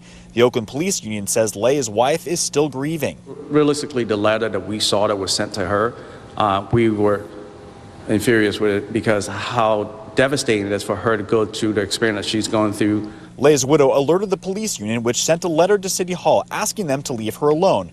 Hui Win called it inhumane bureaucracy and mistreatment of Lay's widow. He claims the city was trying to use her death benefits from his passing as a way to get the money back. City Attorney's Office reaching out to our executive director asking about insurance policies and other benefits to pay $461. Do you really want to waste this much effort and energy into this? We reached out to the city and they said the ransomware attack in February of last year caused an issue to their payroll system. They said more than 120 city employees were overpaid during the attack and that Officer Lay was one of them. The city worked to get some of that money back. Gwynn wrote a check from the union to the city to cover the expense. I don't think anybody in our society would go after a victim of a murder family member for $461. To me, that's just not right in any shape or form. Now, Oakland is forgiving the debt. In a statement, they said the authority to waive the city's process and waive an overpayment of this nature rests with the city administrator. Now that this matter has been brought to his attention, City Administrator Johnson has directed staff to waive this debt. Going forward, Wynn wants the city to respect the family of officers killed on the job. If anything, if your husband or your wife died in the line of duty, that you will feel that's some sense of support from the city.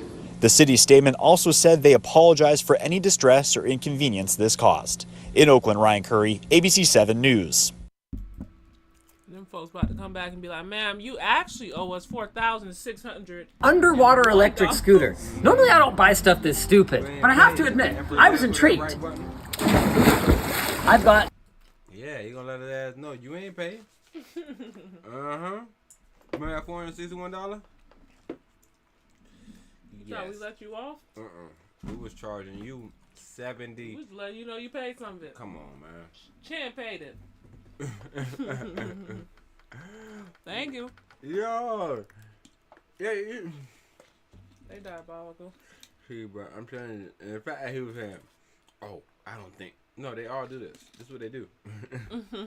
They do. They wait for somebody to die, then they come for some shit. Merciless. That whole shit.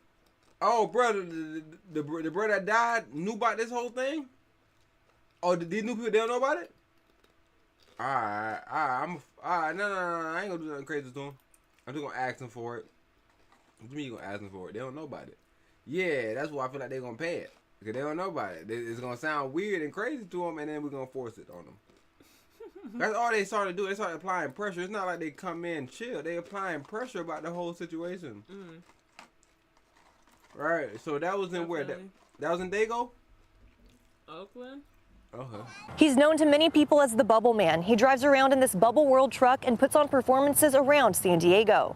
Let it go, let it go, let it go! Wow!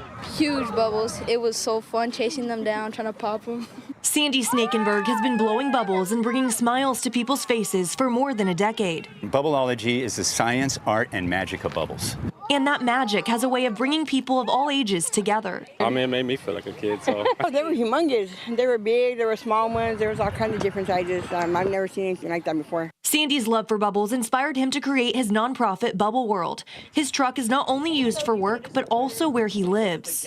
I am registered disabled homeless veteran. I don't take advantage of any of the programs that are offered to me. I'm fully supported by this. It's a 501c3. He lives off of tips he gets from his bubble shows. He often performs in La Jolla Cove. That's where he was yesterday when rangers gave him a ticket for the bubbles. They cited him for what they called liquid littering. Basically, he's saying that when my bubbles pop, the residue of my bubbles fall to the ground and kill the grass. And I explained to him already, that I am full compliance of all ordinances. I am registered with the San Diego Parks and Recs. I have insurance. He showed us the citation. It didn't have a fine, but does have an appearance date in October. I also reached out to San Diego Parks and Rec and am waiting to hear back. Sandy says the ticket isn't going to stop him from doing what he loves and sharing it with the community. Open, follow the wind, and close. I have a heart condition. I look at life a little bit differently than a lot of people. And it's more in the moment. And so I'm not going to let that kill the moment. Jasmine Ramirez, CBS 8. So now we drop them in the fryer. Everything Chef Joseph Burton cooks in this kitchen is made with love and intentionality, including these LIB wings, one of several items now highly rated by famous social media food critic Keith Lee. It's spicy, but the curry is robust in flavor. I thought it was just a regular average to-go order. We treat all to-go orders the same, but we had no idea that this one was quite as special as it was. Lee visits restaurants across the country, tries their food, and makes videos rating the items 1 through 10 for his millions of TikTok and Instagram followers. A good review from Lee means a big boost in business. That's why Amanda Burton sent Lee an email inviting him to Rooted Rotisserie, the restaurant she and her husband opened together less than a year ago. I just kind of crossed my fingers, said a prayer, and I just wanted him to come because I feel like Baltimore is an underrated food city. Lee visited the restaurant Saturday, tried the rotisserie chicken, LIB wings, duck confit gumbo, and other items to go. He rated them, Don't bring by themselves is a 9. then walked in to greet Joseph and Amanda. Kind of like you had a dream that something would happen, and then it did. A dream come true in more ways than one. Lee left a $4,000 tip, then an extra $2,000 to pay for every guest in the restaurant. And he brought a lot new business. My phone's been ringing off the hook, and our reservations have definitely had an uptick. This whole week we're booked out. I had to close reservations. This is by far the biggest boom we've had in business. A boom that's bringing a much-needed boost to this small mom-and-pop business, where everything is made with love and intentionality. It's definitely been a struggle, since we opened last September. I used to stand outside the door, asking people to come in and check us out. Now our name is out there, to everybody, across America and even beyond. So it means that we can stay in business. Now, I'm no Keith Lee, but I am a foodie and I do love some wings, so it's only right that I do my own review here. So let's grab one of these wings with the ranch. 10 out of 10 for sure. For more information on Rooted Rotisserie, you can visit our website. Shout that beautiful circle head sister out, man. Circle head. But we got distracted. I was supposed to stop that one. How you feel about liquid littering?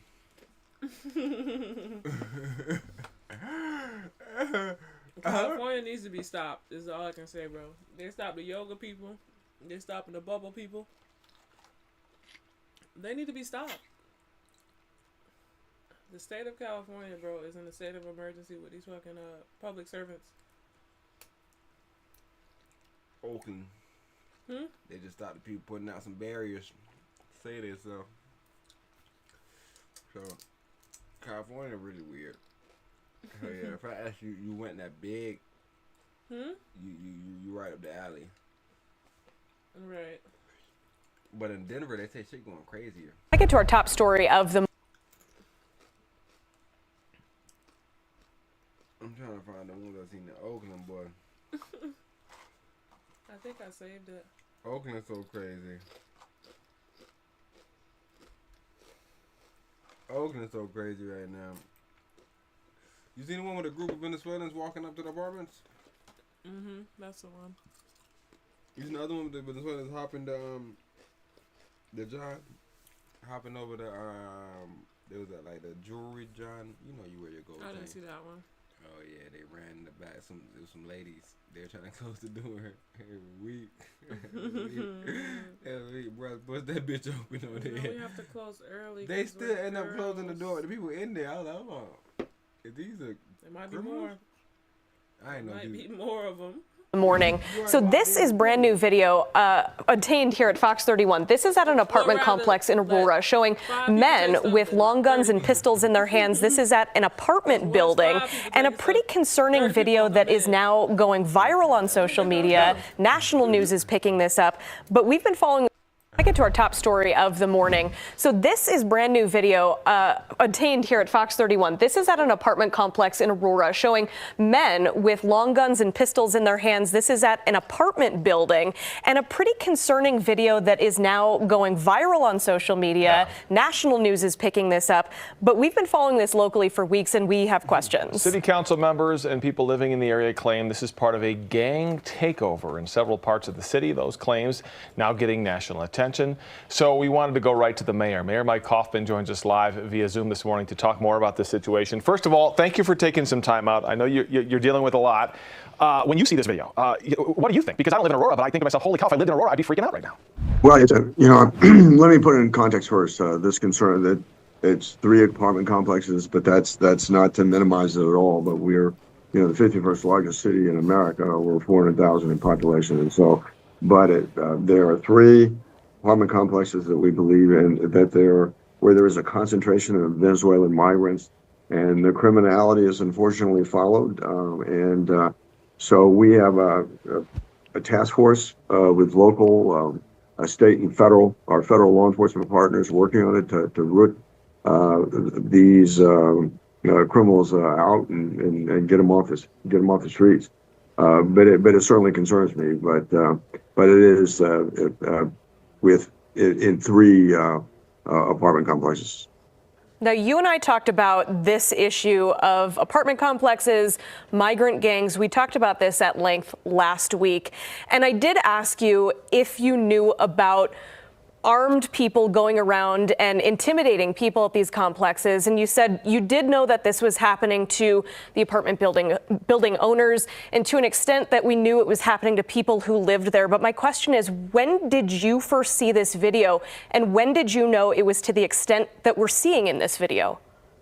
Well, we've known, I think I put out a couple weeks ago that we had formed the task force. We knew at that time that we had formed the law enforcement task force to root them out, that there was intimidation going on, and part of that intimidation certainly involves individuals with weapons.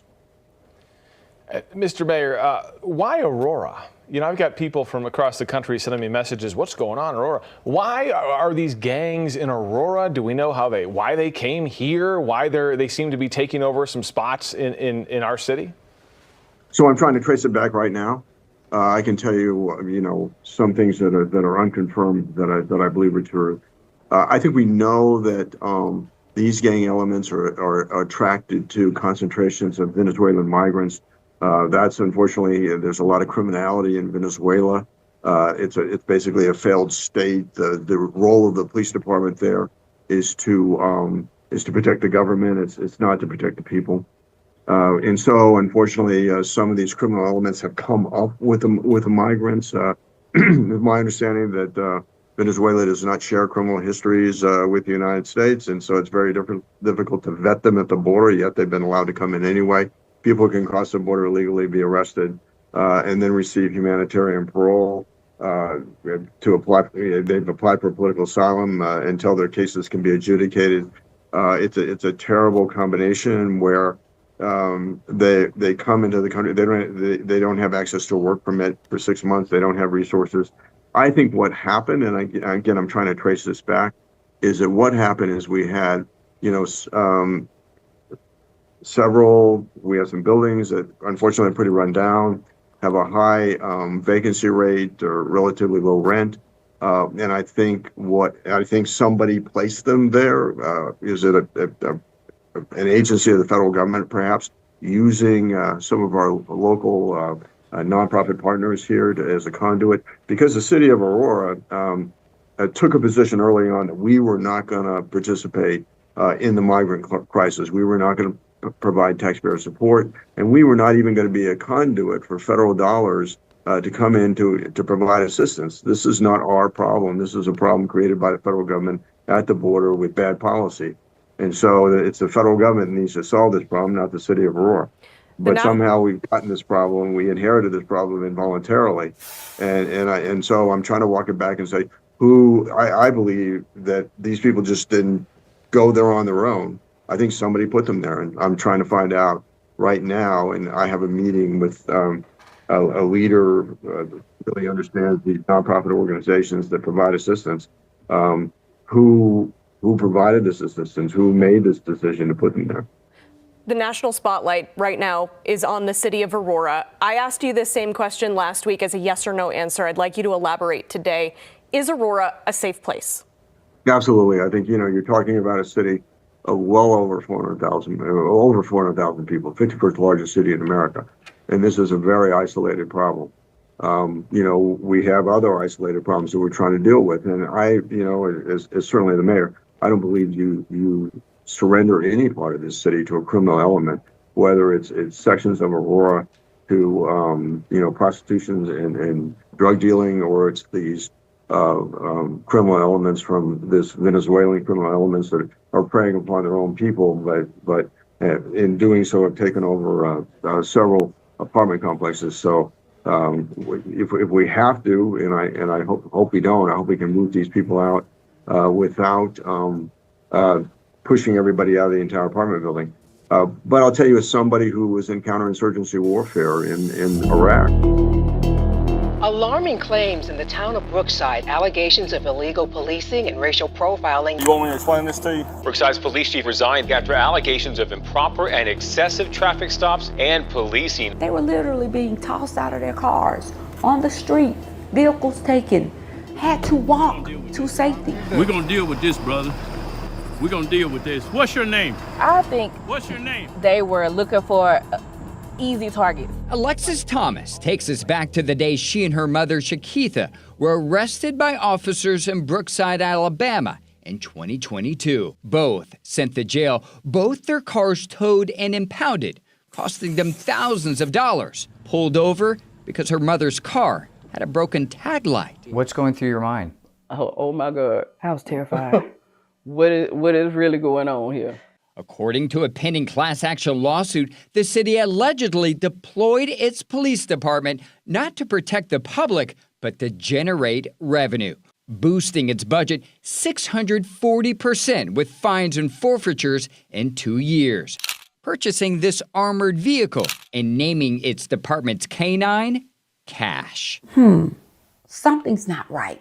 Wandalyn Givan is a member of the Alabama House of Representatives, whose district includes Brookside. After receiving thousands of complaints, she helped pass a new state law 2 years ago capping the amount of traffic citation revenue cities can collect to 10% of their budgets. Ticket revenue generated above that sent to a state-run crime victims compensation fund. The legislation received bipartisan support in a Republican-led legislature. I had law enforcement agencies literally calling me from across the state of Alabama and throughout the nation to say, listen, we're good cops. We're not bad cops. Those are bad cops. And Brookside was the catalyst for this legislation. Absolutely. Brookside exists everywhere. There's a Brookside in every state. 300 miles away, ticketed drivers share similar outrage about a small police department in Lenox, Georgia, that generates even more revenue from traffic citations. Like they were looking for charges to stack upon us. It's crazy. I mean, they're pulling people over left and right. It definitely seemed like he was coming after me at, I was a cash cow. And Atlanta News' first investigation uncovered nearly 73% of Lenox's budget came from traffic fines in 2022. To put that in perspective, Brookside's fines and forfeitures made up around 49% of its budget before Alabama changed the law. While state law enforcement can revoke speed detection permits if it can prove cities are writing excessive speeding tickets for profit, Georgia does not cap the amount of revenue municipalities can collect from traffic citations. To put it shortly, Georgia's state laws incentivize municipalities to use their police departments and their code enforcers to police for profit and for taxation by citation. Jabasitu Ashvili is an attorney with the Institute for Justice. According to this. But this is what I was explaining to Empress, though. If you incentivize it by not having a cap on it, or not saying, yo, you doing all that extra ticketing for no reason, bro. We already over the ticket limit, bro. Stop giving people tickets. The next 60 people, bro. Come on, bro. You know how to. It's just like the AC. I work HVAC. Unless they kill somebody, bro. I'm a cop now, but I work HVAC, and the seasons, it be slow some seasons, so we gotta get them right now in the summer when it makes sense. Bro, unless they kill somebody, bro, leave them people the fuck alone, bro. Bro, I just want them to stop confusing these people. Stop calling them municipalities and all these neat-ass names and call them what they are. Bandits. Here to take your money. Banditos. Like, DN, bro. Full stop. Stop calling them everything else but what they are, bro. Bandits.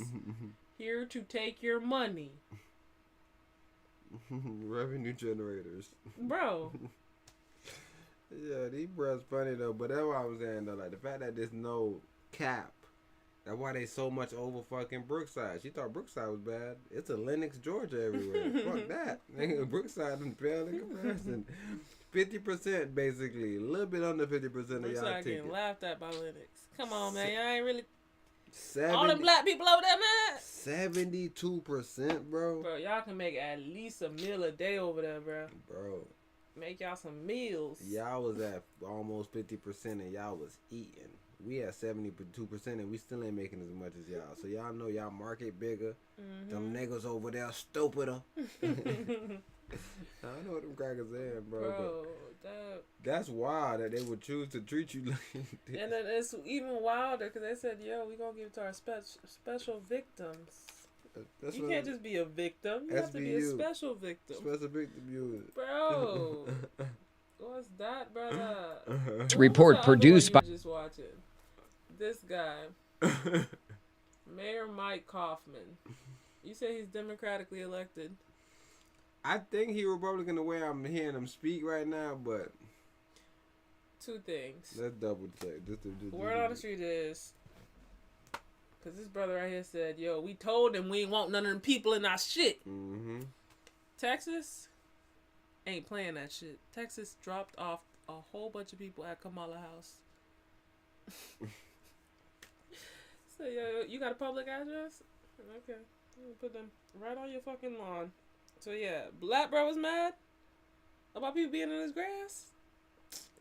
Kamala got folks in her grass from a whole nother country. Right, yeah. But that's the first thing. He a Republican. That's why he don't want nobody in his Alright, so he's a Republican. Next thing. Why you not moving these bros to Kamala grass? He lost to Jason Crow in 2018. How the fuck a nigga named Jason Crow winning? Is his dad Jim? Huh? Who's Jim Crow? Jim Crow slavery. Oh gosh. He a Democrat? During his first term in Congress, Crow was impeachment manager for President Donald Trump's first impeachment trial, so he was against Trump. Crow and his former wife Desiree have 2 children. So yeah, this dude's name is Crow. I don't know if his dad is Jim though. This is an ugly ass name to have. He from Littleton, but he from Aurora. So yeah, he over there fucking Aurora. Look how he look. That boy ugly. That's Jim Crow's son. Oh, it's because his teeth look better than him. He got some veneers. Bro, what was the other point that I was trying to make? Kamala got him dropped off. Oh yeah, the Ring cameras. Because if we really are looking at this video for what it is, what are they saying? Oh, it's a whole bunch of people coming in with big ass rifles. Okay, what's illegal about that? What's wrong about that? These some random Venezuelans, and I don't think Denver open. They're not allowed to have firearms. I don't think Denver open carry state. Even if it's a weapon that you can't even conceal. Yeah, that's what I'm saying. That's the only thing that I kind of give them a spirit. But I seen people with handguns too. Right, but y'all didn't see. Well, we didn't see any shooting or nothing. Nah, they taking people's stuff over. They criminals. And how do they know that? Because bro was running down the stairs? That's the thing. See, my camera messed up. They've been creating a task force this whole time. I don't know if you know that. So, when I came in the cast initially today, my angle was, do you think they setting this shit up to create the, like, they're just creating a fake problem? That's what I thought initially, right? I still think that. But just on their side of the game, they're showing me footage of these Venezuelan bros jumping over jewelry fucking tables, fucking robbing people at the jewelry joint, spraying Venezuela on the walls. American citizens are doing that too. That's what I'm saying, but these brothers are doing it violently. How is it violently? They have guns and they have weapons. When you see American citizens do that, you never see them with guns and weapons doing that. How they getting them jewelry boxes? They're breaking them with just fucking weapons. Those can be utilized as weapons. Yeah, see, that's what I'm saying. Now you're getting caught up in the nonsense. So weapons is what? Knives and guns? No, I'm saying they got actual guns. They got firearms. They're trying to kill people. Okay. You see these American killers doing stuff, they're not trying to kill anybody. I'm an immigrant. Ain't nobody innocent. It's very rare to see an American criminal kill somebody in a random situation like that. No, it's usually manslaughter, accident. Yeah, but like a Venezuelan bro come from third world country, he got a different operation. Yeah, just a different operation. Yeah, the problem that they're obviously trying to create here is you see what the immigrants are doing? I know you guys hate the immigrants. Let's trigger them with the immigrants fucking fish bait. But in reality, nigga, they want all y'all asses to get Ring cameras, nigga, so y'all can be exposed. The fuck? Because I'm trying to figure out what are they doing right now. Allegedly taking someone's house over that looks like they opened the door, nigga, and was like, come on in. Oh, no, it didn't look like no one was trying to run out. No one fought. No, that person complained. That's what I'm saying. You wouldn't run out if a nigga had a gun in your face. In that real life situation, you would be stuck. Yeah, but that's what I'm saying. What are they actually showing? Did They're showing some victim survive? What do you mean? Like, what are they showing us? If somebody came to your house and it was fucking 4 men armed with weapons knocking on your door, that's all they got to show me. Okay, and you're saying this is the only house that got taken over? 3 houses this happened to. And he was trying to belittle it. But that's just like saying, yo, only 1 child died from my vaccine. No, I don't give a fuck if only 1 child, half a child died. It killed somebody. That's all I'm saying. I don't want to figure out all the science. That's what I'm saying. Y'all are trying to figure out science because we're far away from it. So we're news reporters. But if you was in this area, you don't give a fuck about science. You saying there's people going around doing this? And that's what I'm saying. So me and you as thinking people, I understand we can zoom back out and be like, this just seems set up. Yeah, it's like, did he not have a peephole to, like, it wasn't like they kicked the door. It's not like initially they're trying to break and entering. It's like this person opened the door willingly. Like, nah, but even if he opened the door willingly, these guys are still doing something illegal. By having open carry guns. So if they caught me on a Ring camera, nigga, at my friend house across the street, but it was another nigga Ring, he like, yo, these people look violent. Right, because ultimately, when you are in America, if you do have a rifle in a a non-open carry state, closed carry state, nigga, in my mind, you usually have to put it in a casing. Ammo has to be unloaded. Man, I remember one day, nigga, we had our job when we first ever went to the gun store. Like, we walked in with a shitty diaper. And they was tripping. They was like, hey, you can't. Like, oh, snap. We ain't know. We just got our guns out. We just had our cannons out. But there's other people that are coming with their cannons like that and then shoot people. So you can't even play that game. Literally, that's what happened, right? That's what I'm telling you. So you can't play that game where you like, nah, they just bringing the weapon in. What year was that? That shit is wrong. 2020? This shit is wrong. You got your weapon in your hand? Literally, probably 2 weeks before. We was just there. Right? And then 2 weeks later, bruh shot that shit up. He got into a random shootout. He ended up dying. And why was he in there? He was trying to steal stuff. Nah, I thought he was going to buy something that day. It was something crazy where he flashed out, had his weapon, and a bunch of dumb shit transpired. But yeah, it's like I said, that's a simple thing because it's like, bro, put your weapon up. because everybody's on edge. That's what I was saying. Like, if somebody come to your fucking house with a weapon, you on edge, bro. Like I said, unless you're in that situation where you like, yo, I was in the army, I already seen them. People had guns in my face. I already know what to do. I'm about to fucking play like it's all cool. And that's what I'm saying. Those Ring cameras gonna have you on edge because you don't know what the fuck going on. No, the Ring cameras is actually the problem. I tell you that's what I was saying about all those things. Like I said, they got a lot of footage. They got a bunch of other footage where they're showing you these people jumping over hell and shit. Show me the Venezuelans gone wild. That shit going crazy, bro. I seen a black lady come on talking. I seen a bunch of people talking. I'm not even sure if you saved that one. I thought I put that one in the time. But what's being shown right now? Oh my god. You. Oh, this right here? Okay.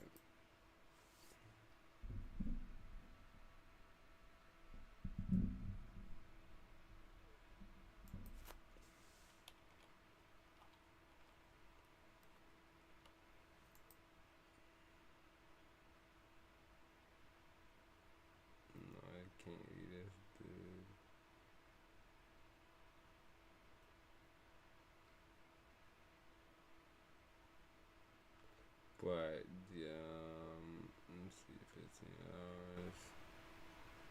We back. Decent. Yeah, it just shrinked up. What'd you do? It's a little loud, he's in. A little lean, a little loud. I want to see what OBS done. For what? Some head. Yeah, it might not be this brother. What's my other brother? You know me, him. I think it's one of my Haitian homeboy, but I don't think it's him either. His shit like saturated with bullshit 4 days ago. It definitely ain't him. Man, did I say that? Man? Nevertheless, I got some downs, but I wanted y'all to see that black lady because she was making this seem like it was a lot going on. They came in here and they da-da-da-da. I was like, oh, they done took over, black lady. Yeah, she was like, they going around to the people now. But yeah, this another one of what they did. So I'm just showing you some of their greatest hits. All right. They got some hits. And what's making them any different from regular civilians versus the Venezuelan gang? What do you mean? What identifies them? Oh, the violence, the level of violence. Yeah. Most bros from America, I say the same thing. Like when them Jamaicans came back in the 90s and they started doing the fucking, they started looking into it and they were like, hold on, so what the hell is really going on in Miami? And the crime, the reporting of the crime was way more violent. People was reporting their fingers being cut off. All this crazy shit was being reported. There was reports of people shooting at the cops, shooting officers, and all these different things. He hits me. Yeah, so that's literally how they determine. They determine by the level of violence. Like, yo, we never had American people willing to go to this level with us. Who is these guys? Same thing like in Canada and France and shit. That's why there's this big immigrant shit now, where it's like, bro, this is not our citizen. What's that? We raised our citizens so well, nigga. We got them all trained, got them all scary. There's no way this is our citizens out here shooting at us, right? And that's just as simple as you gotta look at it, like, yo, what? So same thing with these Venezuelan brothers, and like I said, you should have knew this because even like 4 years ago, before they was even really here, they was talking about them. The Trendega Agro, bro. That was their name. Trendega Agro, some fucking stupid name. I don't fucking know their name. I mean, I shouldn't even say their name. They'll kidnap you. I got a video about them kidnapping their brother and taking him across the goddamn border. Yeah, he went in the party bragging about how he robbed some cartel members. They fucking kidnapped that white boy, took him across the border. He dead now. Look at them. They got cannons in their hands. People don't rob shit like this in America, bro. They don't run in. The jury still has the cannons out. Like, nigga running a jewelry store, he probably had the cannon up. But like everything they doing is just like they're risking it. But yeah, this their name, Tren de Agua. Aragua. That's y'all, bro. And the reason why I'm doing y'all name like that, because they were saying don't mess it up because y'all will go get them. So I'm not even trying to play with y'all. So I need to stop actually playing. Because I know how serious. Tonight. Well, you know, basically what you just said right there, this is one of the NYPD's biggest challenges right now. Now, the NYPD expects the migrant... Like, we gotta remember that most of this big stuff started in NYC. This is when they first started talking about it. And some of the first reports that they brought out to us was... Some of the first report they brought out to us was the brother. You remember those 4 dudes in NYC that went there beating up a cop? A cop trying to yeah, y'all don't know how violent these group of people is. But what I was saying, though, I think that the Republicans are doing it. That's how creepy I am. I don't know if that's the right word to use the word. What, to get them folks out of here? To either get them out of here or just create a narrative. To create more task force and bullshit. Got a fucking Tren de Agua. Project 25. Nigga got a Tren de Agua fucking task force. Because now what they're doing is creating task force. Got a black task force. Got a fucking Asian task. I know they got bored with us. Black extremists. John died with the conscious community. Come on. Got a couple dudes out here. Shit quell down quick. So that's how they know the different groups. Polite, Nature Boy. That's how they know the different groups though, Empress. Pharaoh. Because you see these dudes? You take Poppy Mayo out of here. El Mayo. Mayo set some people the other day. Mayo set up Chapo Jr., Guzman Jr. El Mayo was one of the bosses. Take him out, shit still running. I don't give a fuck about Mayo. That's how they shit run over there. Our shit, nigga, take the fucking bro out. Got the head. Nigga, they done took the bro out of fucking Chicago, nigga, Larry Hoover, nigga, them fucking young boys, nigga, been killing each other since. Cause nobody's in there to be like, yo, you know we don't kill each other though. What y'all talking about? You say you on 63rd, he on 62nd? And y'all got beef. Oh. Now it makes sense, y'all right next to each other, but goddamn. Y'all got beef that y'all selling, or y'all got beef that y'all dying over? No more beef for y'all. Y'all don't need to be eating no beef. It's right? Gonna have y'all killing each other. Just take a simple Larry Hoover out. 2 shots in the dark, now Huey's dead. I got love for my brothers. So I'm just telling you, bro. We all know the truth. Okay. How many shots they took for him? We read. Ooh. Huey's dead. Oh man. We don't even know this true 1 story. shot in the back, they said. We don't even know the true story on that, brother, because it's so strange. You saying they ain't find the murderer? Cambada ain't help him. Cambada tried to help him. They done did 16 documentaries about different people that probably got him. I don't know who got him. They said it was a bro in the whip who shot him. Right behind him, YNW style. Nigga, Keefy D coming out right now saying, yo, I ain't have nothing to do with that killing nigga. Keefy D is trying to fight that murder so bad. So everybody fighting the murder. So we can't say who did it or who didn't do it. All I'm saying is Babylon sure have a way of creating a problem and being a solution. And being a solution, bro. Like, you know what, bro? We need a hip-hop police. So why you need that? Because it seems like people are killing rappers. Okay, you're right. And then I'll tell you, but the nigga comedian, their whole career was about hip-hop police, and we all just thought it was a gimmick. Oh, we tired of it now. Ryan Dirty, y'all, we tired of it. Okay, bro, you was Ryan Dirty first, now you telling us about the hip-hop police in this one. What you gonna talk about next? They see me rolling. More police coming to get you, bro. The police we don't care, bro. Talk about killing another nigga. They trying to catch me riding dirty. I'm telling you that's why comedian ain't make it. He kept talking about the other. He kept on talking about the enemy hunting him. He never said, "Man, I kill a nigga, take a nigga's soul, put him in the ground, and make him whole." Nope. He was just like, nah. They see me riding the roller. They got their AK-47 snipers on me. They looking at me, dude.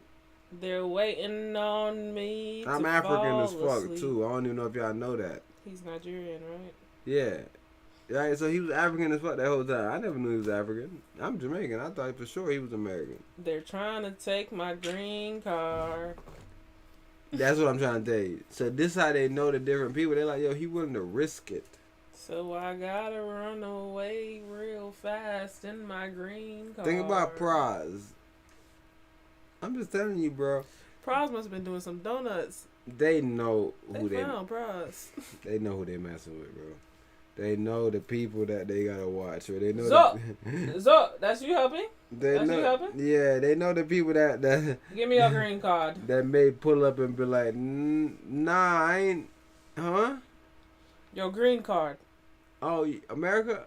I love America. No, your green card. Give it. No, I love America. I won't do nothing against America. Give it. And the whole time they know you. So you love money. You don't love America. You love that green money. They separate now. It ain't even green no more. It's blue. So yeah, this is a man down telling Empress nigga. We remember from the beginning of this shit when they started out, and it was just these niggas in New York going crazy. And like I said, we know it's niggas in New York because they came out and they showed us the young boys in New York. I don't know if y'all remember the young boys in New York went to beating up the cops, bro. Empress, do you remember the young boys in New York that went to beating up the cops? Bad cops try to arrest the young Spanish kids in New York. Oh, those were Venezuelans? Those was the Venezuelan Trinidad boys. I thought those were pistolas. No, that's what I'm trying to tell you. Their violence are a different level. Pistolas will never do that. Yeah, it's glitched. Pistolas will never do that. Empress, you seen what I pointed at? Oh, no. Pistolas will never do that, Empress. Okay. Yeah, they'll never do that. That's what I'm trying to tell you. I'm really trying to show you that these are a different group of people. Pistolas! See, like, you'll be just like the people, like, when them Jamaicans came here, they're like, oh, those are the blacks doing that. And there was a detective like me, like, nah, the blacks don't, the Americans don't do that. They mean the American blacks. I was about to say, I wouldn't even say that. And that's why if you watch the first Bad Boys, the main villain was who? They was Haitians, the but Jamaicans. they gave them. They was Haitians, but they gave them Jamaican hairstyle. But they was. Bro, Jamaicans and Haitians are the same people, bro. No, yeah, I'm saying, but they was Jamaicans and Haitians, so they had the dreads, which I really don't see a lot of Haitians with. It was Toussaint. But then they was screaming Creole. When then they jumped in the John, they were screaming Creole. What is Creole? Creole is patois. Yes. What is patois? Same difference system. Don't make me call mommy on here, bro, and break it down for you.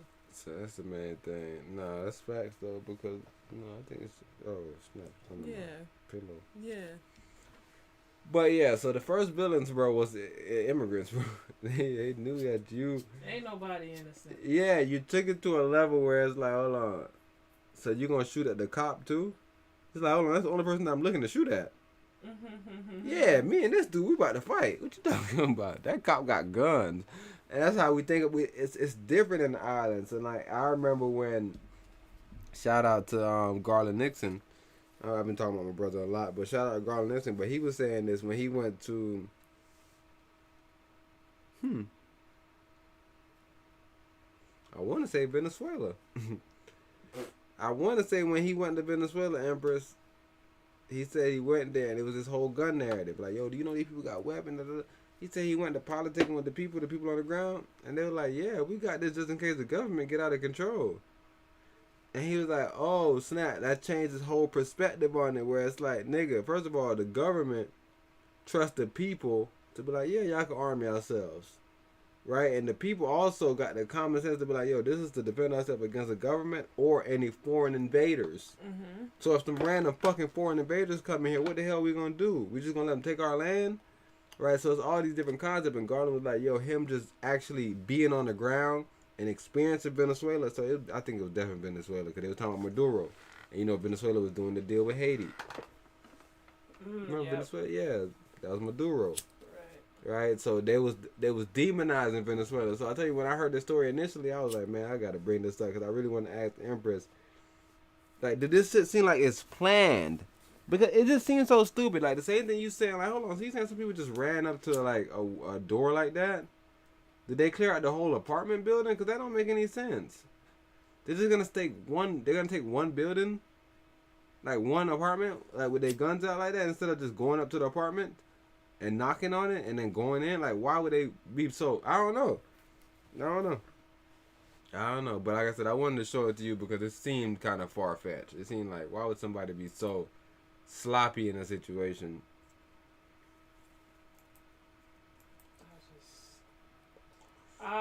Like I said, bro, I'm very skeptical. That's the word I'm gonna use. You don't think bro's that sloppy? No, it's not about me not thinking they're sloppy or not. Better. It's a matter of what are They're they waving the actually guns doing? around. Correct. Waving guns and flashing gang signs on this video. The NYPD says these are suspected members of the ruthless Venezuelan gang Tren de Aragua, which has been infiltrating the U.S. for the last 2 years. NYPD Assistant Chief of Detectives Jason Savino telling me it is believed this video was made while the gang members were in Ecuador, and its purpose is to recruit new members. Then, when you fast forward, you see the same individuals where? In Times Square. So that's our concern. The NYPD says Tren de Aragua has been making it over the border with the migrant influx and is getting established in New York. What we do see is they are trying to grow. The gang has gone from petty crimes like shoplifting and stealing cell phones and jewelry to all-out shootouts in the streets. Alleged gang member Bernardo Raul Mata recently confessing to police that gang members are being instructed to shoot police officers. Mata is charged with shooting 2 officers after they stopped him for riding a moped the wrong way on a one-way street in Queens. In court, an assistant district attorney revealing what Mata told investigators about the gang. Tren de Aragua members are smuggling firearms into city shelters inside food delivery packages. That way they don't have to go through the metal detector. Guns being smuggled into migrant shelters in food delivery packages that are not being screened. The gang violence is escalating, and now drugs are coming into the picture. We're just starting to see a drug called Toussaint, which is a pink cocaine type substance. It seems like this is a huge challenge. It's as big of a challenge as we faced. The NYPD has faced difficult challenges in the past. Police officers. That boy Mata out there, man. That brother said they is putting it in the styrofoam plates. That boy out there. The to-go ones, yes. Yes, you're not screening the food, the metal food that niggas about to eat. Nah, Mata ain't got Mata ain't Mata hell nah. He Mata, done. boy, man. Me personally, just because I'm a good dude, I'm gonna keep him in my prayers. After today's performance, people are questioning how Rachel Gunn All out. So. That brother want no prayers. He wants you to pay for him and get out of that jail. Nah, something, putting something on his book. The book is like, bro, you can't do that, family. All a nigga got is prayers. You Don't can't want do no that because if that is true, like, Empress, he was just riding on the wrong way. Why he just ain't run? He just shot 2 cops. So, yo, you want to get top tier recognition? Knock out some of these bandits. Scare them off. And you'll put yourself in a good spot with Them us. bros in a different degree of life. And how they value it. That's weird. He young. After today's performance, people are questioning how Rachel Gunn was accepted to represent Australia in this year's Olympics. To qualify, Rachel won the 2023 Oceania Breaking Championships. This was her preliminary routine from that competition.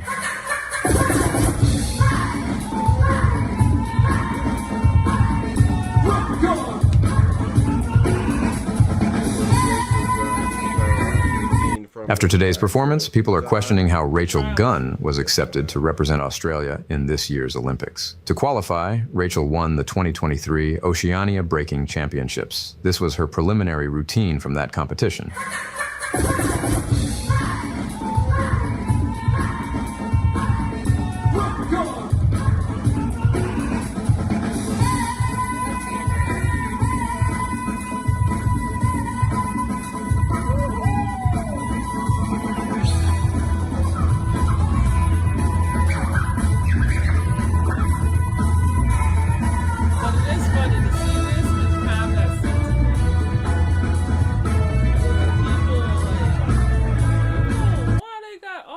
People in this hip hop breaking, it's like who do you have? Name one breakdancer you know of right now in 2024. A black breakdancer? Bro, that's all like hip hop from the 90s that like no one carried on. Nah, people carried on it, but the thing you still said the right thing. Who do you know? Like, and that's the thing. Like, I used to watch those bros a lot, like the choreography bros. It's not breakdancing. But I don't know. Maybe they do find a way to freestyle. But like when I think of breakdancing, I think of like You Got Served. Remember they tried to bring You Got Serving as one of our programs? It wasn't breakdancing. What they was doing? It was crumping. Oh, so like the head slides and all that stuff, that's not breakdancing? They had, that's what I'm saying, they had aspects of it, but that movie was more so them doing it. Yeah, okay, because it was based in Cali, right? Yeah. Okay, fair enough. But like I said, it was the same shit, like I said. And most of the movies, though, it was always an aggressive angle. So stomp the yard. It was that was fraternity. Stomping, yeah, so it was all about. So, but some people still slid across their head.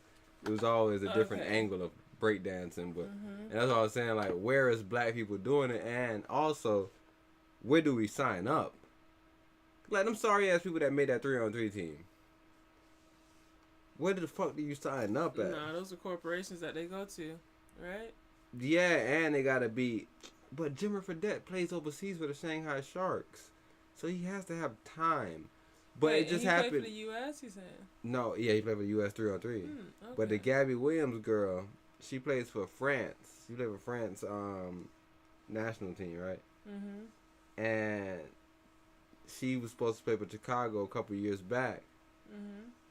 France came up, so she was like, yo, she let her coach know her whole schedule, like, yo, we got workouts these days, so I'm going to have to be with the national team. Right. Coach like, yo, if you can't be at practice these days, you're going to be suspended for the whole season. So this coach suspended her for the whole season because she wanted to play with her national team. So I was just thinking about that and that same shit. Like, is it that angle? But it's like, so why is Jimmer Fredette able to play? And that's why your boy mad. Big 3 man, Ice Cube, because he like, yo, we got way better players. Why are we not able to get into this competition? Did the other girl that got in? From where? LSU. I don't know if that's the rule though, because remember that's the spirit of the Olympics, right? Amateurism. Okay. Right, so that's the spirit of it. And the USA is the ones that necessarily changed it, because they got all these fucking superstars on their team. Like literally on the USA basketball team, there's no amateurs. No amateurs. Not one college player. Like no amateurs. No. So it's like they just took the whole amateur shit away, like I said. But we always put one on there. We had Anthony Davis, Kobe Bryant year. That first year with Allen Iverson and all those, Tim Duncan, all the boys. That's a team with LeBron, D Wade, Carmelo. All three of them was on that team. Okay. With Allen Iverson and all them legends. Redeemed? Nah, that was the one that lost. That's why they had to be redeemed. Because after the Dream Team, they weren't doing so good. And like I said, they put AI on the team. That's D-Wade, Melo, and AI, LeBron? Ray Allen, Tim Duncan. That's the one with Vince Carter jumped over the Head 2006. Yeah, so no, matter of fact, Vince Carter didn't even make it to the national team. He did that in the I don't think that was in the Olympics. I think that was in the Worlds. Okay. If I remember correctly, I don't think he played for the USA nationals team that year. So yeah, like I said, the USA national team always was, I guess, not amateurs, but every time we played our not so good NBA players, we lost amateurs. Bronzies. We lost amateurs. So that would really show you our talent. We lose to amateurs, bro. These people, they're not like no NBA players. They just play overseas. They play in their little leagues. And if we was to put our sorry NBA players against them, they'll mud them out. A lot of people had NBA players this year, though. Who? As far as basketball?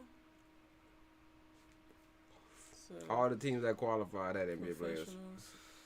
Every team that qualified, Empress is 100% right. Every team that qualified had professionals. NBA talent. Puerto Rico had a few. Brazil. Who was on Brazil? Maybe had national 0. Team. Maybe they had vibes, 0. Yeah, maybe they had 0. And you could tell. They look like the worst team in the tournament. Or Japan? Was Japan in there? Japan, I don't think they had the Ryu from from the Lakers. They was way more competitive. They played some better games, but They played South Sudan? No, they was in that zone with. They were supposed to beat France. Okay, that's They was what in that bracket, yeah. They were supposed to beat France, but France wanted to make it to the finals, so they cheated them boys and called a foul. Mm-hmm.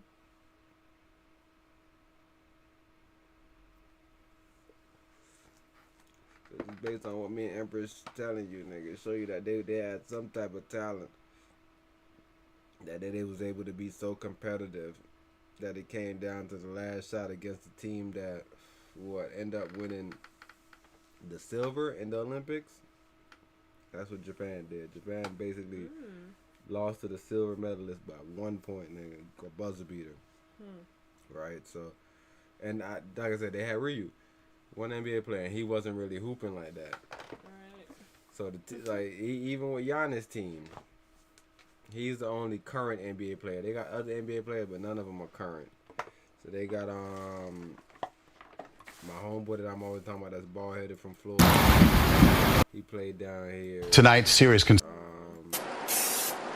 David Martin works out of his garage making one of a kind. Bald headed one from Greece. No. You talking about France? Nick Kalatis. He plays for Greece. I'll tell you that he played at Lake Howell or one of them winter giants. I know some European team that you told me about. Yes. Wait, so does he play for Magic? Who's that? Nick Kalatis? Mm-hmm. No, he's been out of the league. Him and Chandler Parsons, they played for Florida, I want to say. Okay, then that's a bro from Luka team. What's his name? From the Magics. Franz Wagner. Okay. Franz Wagner. Kind sneakers. But it's what he's doing on his driveway that's creating a bit of controversy in his Goodyear neighborhood. I don't feel that I'm doing anything wrong. I think I'm doing what we're supposed to do, which is taking care of people around us. 4 years ago, during the COVID crisis, Martin and his wife set up a free water stand in front of their house as a goodwill gesture. What's up, Larry? Hey, Dave. Inviting neighbors, kids, and delivery drivers to stop by every day to grab a cold one. What do you think about David giving out free water? I think it's fantastic. I figured what better way to be an asset to the community than cold water. The free water stand was such a hit, the Martins kept it going. Thank you. Stocking up on water while paying for most of it out of their own pocket. Some neighbors have also stepped up to help. Every year, I'm sure I get about 30 or 40 flats of water. Sometimes I open the front door and there's 2 flats. I don't know who dropped them off. It's just a surprise and it's fun. But the goodwill gesture appears to have hit a snag. Back in May, the Martins received a notice from FS Residential, the management company that oversees the Canyon Trails Homeowners Association. The Martins were cited for storing items in plain view and were fined $50. The fines were increased to $100 a month in June, July, and August. It's absolutely asinine. I don't understand. I'm sorry. I don't care that it's blue and gray and my house is tan and brown.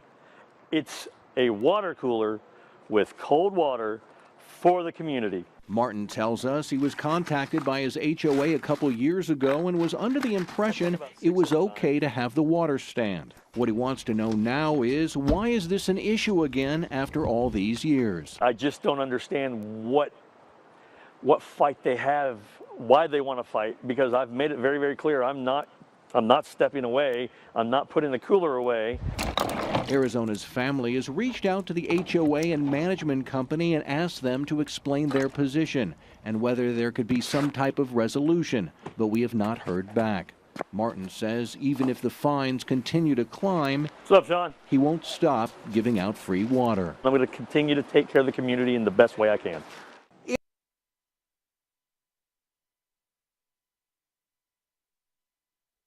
So, just think about this. I mean, this is what I'm saying. That brother belongs in a community, not an HOA. Yes, sir. He belongs in a real community with real humans. That's he don't want his house value to go down. See? And then, look, it's something called shopping cart test. Right, Empress? Something called the shopping cart test. And the shopping cart test is very simple. I leave the shopping carts. You take the shopping carts. I see if you return them. I went to one of my local stores the other day and those shopping carts was returned. And I said, see, these people right here. But you saying that it's pretty much a community that's more than likely to put the carts away civilly.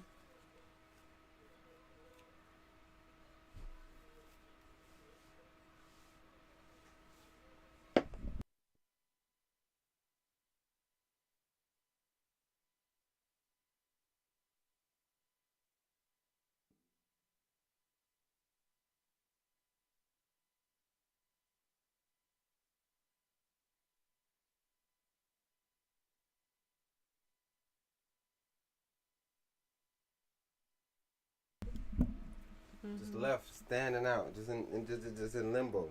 Right. All the carts, and I'm like, yo, see, this is why every time I go to this store, it's contentious. It was one brother that used to work here. I used to fuck with, bruh. Always doing his thing. Even a new brother, I don't really fuck with him because he don't talk. Even when I shout him out, he don't talk. I bring the cart back to him. He don't say. He just weird. At the store, he weird. Shopping cart picking up nigga. But when he's not there, shopping carts littered all over the fucking parking lot, Empress. All in front of cars, all in parking spaces. It's like, bro, this fucking return spot is right there. Even in like something like Aldi's or something where you gotta pay with a cart and whatever, right? You start seeing that it'll be one line filled with carts. All the way out to where, nigga, you can't even walk through the front door. It's like, damn, why people ain't start going to the next line? Because they lazy too. So even the people that you think is doing good shit by they returning their bitch ass cart, they just greedy. So they returning it, but they're not returning it. They making it a fucking hazard for you too. Because they're not trying to go to the next lane that's a fucking short lane. So you saying people gotta be more demure and mindful. People gotta be more righteous. I like that word. Pick up righteousness. Right? In all you're getting, get wisdom. Yes, sir. So, like I said, when I went to the John, and when I seen that Empress, I was like, man, sometimes I leave my cart. I'm lying. I never leave my cart. And maybe because I got a Chico, because I'm with my youths. And youths love doing shit. Right? So they rushing to help me get my stuff out so they can run off with my cart and bring it back to the John. They want to bring the cart back. Right? Because that's what daddy do. I bring the cart back. But now they want to do it. They think that's fun. So now I'm like, ooh. They think that's fun? That's not fun. But that's what you got to show people, like, bro, why are you leaving your cart right here? Like, what if somebody pulled up and trying to park right here? You got carts everywhere. That's what I seen that one day, Empress. Carts was everywhere. And it literally just made me think, like, damn, this is really the worst store that I've come to. Walmart? Yeah, this one right here in particular. But, yeah, Walmart in general. Nobody returned their carts. There's no righteousness. Everybody, they just do stuff for, like, their purpose. But can we add some context? You talking about that one right there in the corner? That area has a smell so horrendous. I think if you don't got a face mask, bro, you run into like your car. Like mustard gas in the air, bro. See, and that's what I'm saying. That John smells so bad that I think it messes people up from being able to think straight and do those simple little courtesy gestures. Every person that give the person an excuse for doing something wrong, you're encouraging wrongness. You promoting No, I'm not it. encouraging wrongness. No.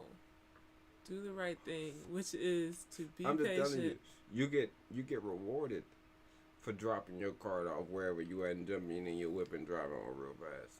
Why? Because you don't have to return it. No. You just saved yourself a walk. Sometimes. Saved yourself everything. Wait, how do you save on a walk? You need exercise. That's what I'm saying. You think they need exercise, but they trying to go home. So now if you telling them, yeah, it stink. Like, yeah, you know it stink. I had to help me get in my truck. No, you're so weak that you let the stench make you a bad person.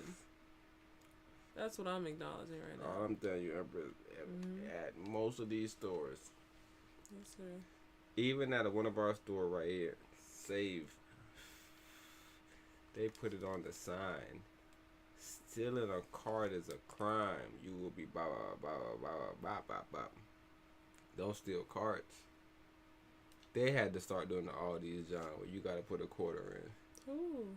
Save. Oh. People still kept stealing their cards. So they had to put another note. Don't steal the cards.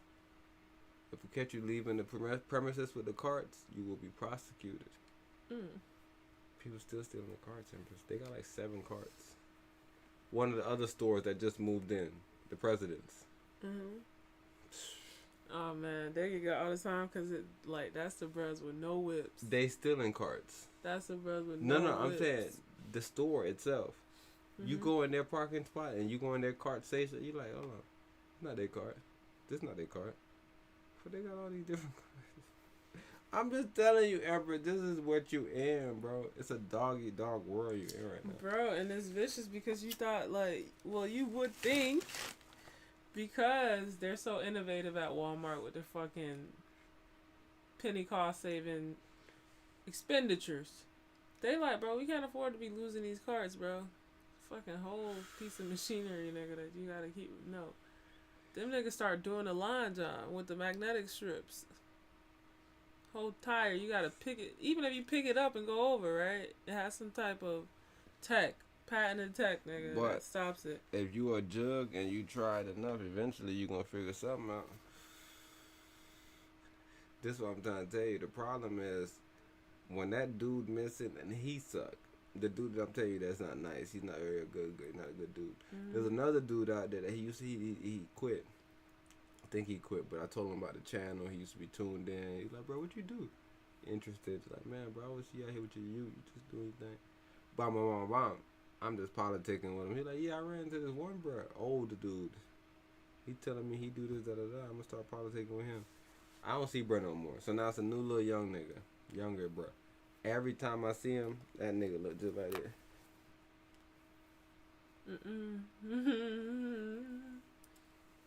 He grab my cart. He grab my carts. ESE. He just on the phone. I'm like, yo, bro. You're surrounding my boy. So he wasn't there 2 days ago. And there was a mess in the parking spot. So this is what I'm trying to tell you. They're not paying people. Something is going wrong. Because I don't know what else this dude do. I've never seen this dude in the store. I've never seen him do nothing else. Why are you so hard? Why is it so hard for you to do your job, nigga, at the full maximum? You should be doing this at the maximum. What they paying you? And if you gotta do this all day, what? This is like being on. See, you like being on call. This being on call. You can literally sit in the parking lot the whole day, nigga. Especially at this one, sit in the parking lot the whole day on your phone. Yeah, the cart's getting low. You grab a group of carts. You see him though. He got caught up. He got addicted. So much so, nigga, in your face, nigga. A customer ain't got nothing to do with him. Could be auditing him right now. Get his ass fired. Got him in his fucking phone like a fucking zombie. The fat lady looked at me. And I could have been an auditor. He's still on the gas. I went by and took a picture of the whole situation. I know fat lady was like, yo, what he just did. I just said, so the area closed at 7? So that's when y'all close at 7. Okay. They close at 7. So I did one up. Alright guys, they close at 7. And then I walked off, Empress. Then I walked off. Then I went to the picture, John. I went to the lane. They had the lane closed out. I took my cell phone out. Skip it. Skip it. So now she probably watching me now. What the fuck, bro, doing? Then I walked out the sign. I walked out the no exit area, causing just all chaos. Walked out no exit. let the beeper go off. But I was in a rush. Mm-hmm. So I wasn't really worrying about nothing. I was just in a rush because I had to get to another store before 8 o'clock, and it was 7:39. Yes, sir. So you just gotta think about what they put me through. But I just really thought, like, bro, you know that it doesn't close at 7. You didn't even try to fake it. When I showed that Metro the other day, it was a dude. He was outside. I told you he was outside. Mm-hmm. I don't want Metro to see this. It was a white guy. He was outside. I was like, come on, white dude. He's outside, babe. It's 7:50, 7:45 type vibe, right? About to drive home. He getting ready to leave, babe. So I get out. I'm humble. I'm not a white man. I'm not nothing. I see he a white man. I don't want to check him. So I say, hey, OG, the store closed? He said, no, you're not closed. We close at 8. You trying to pay your bill? He ran in quick. I said, yeah, I'm trying to get my T-Mobile Tuesday, boy. Pussy. Well, at least he had the courtesy, Empress, to be like, I know it ain't closed until 8. Yeah. These people, Empress, looked me right in my face. It's closed. I said, what time y'all close? She said 7. I said, oh shit. So you gonna lie to me like that? Bro, they got me thinking it's a Sunday. The way he was telling me he was closed. He said all these closed at 8. Yeah, I'll tell you, the first day they surprised me was the day that I did the return, cause we always gotta go to our Wumber before 8. Mm-hmm. So we went to our Wumber before 8, and then me and the girl ended up leaving. I was like, all right, girls, we're gonna leave this one and come back to it, cause we already did our returns. Let's go knock that one out and then come back here. I thought that one closed at 9. Mm-hmm. I saw they was already closed. So I don't even know how I forgot that they closed at 8, but I knew that they closed early because I tell you, once I got to Walmart, I was like, yo, I gotta go to the next one. But so much shit today. But yeah, like I said, you learn too because, and I keep on saying this, like me personally, I'd rather not have no black person help me. I'd rather be at odds with a white person. Like, I think black people should get jobs, but I guess they're helping their family. So I don't want to knock them. What do you mean? Because they working? Because I be saying black people ain't doing shit, right? Mm-hmm. But they helping somebody that's black. Their wife, their daughter, somebody. You think so? What if they saying?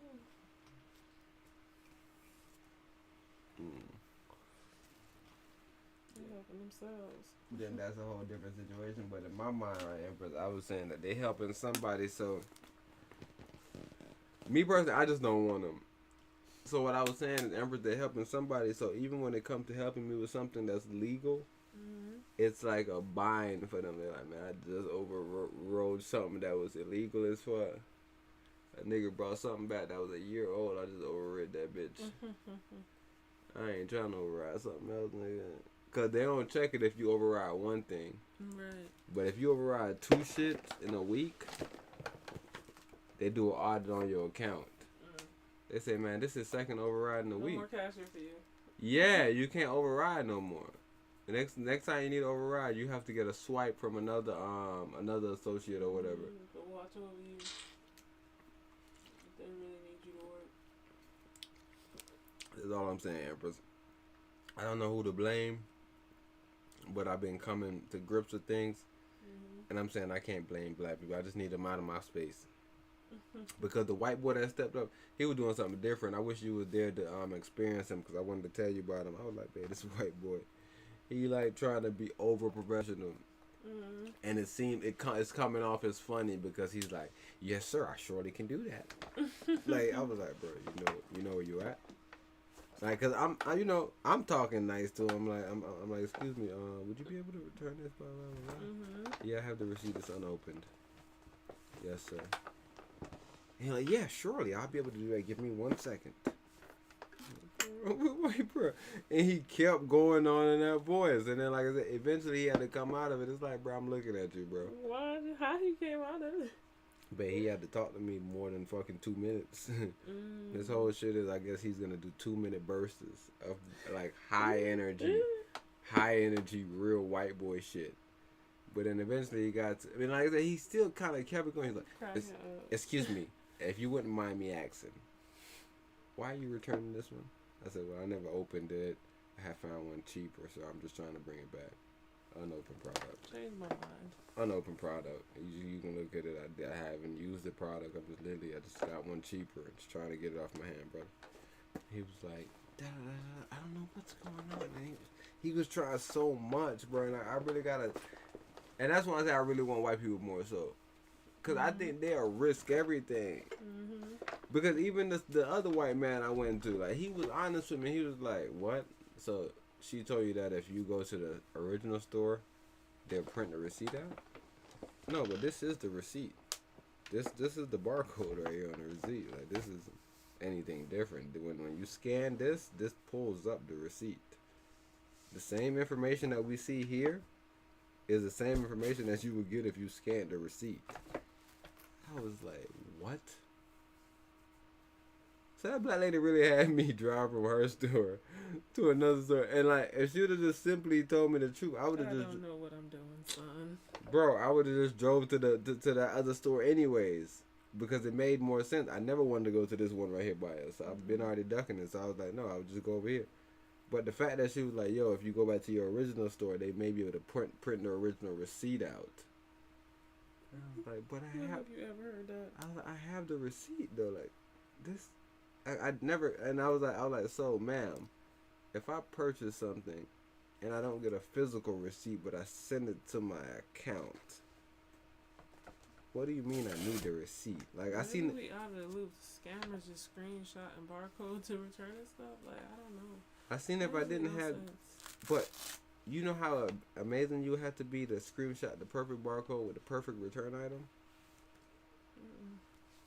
Not if you an organized brother. I don't know how organized you is, man.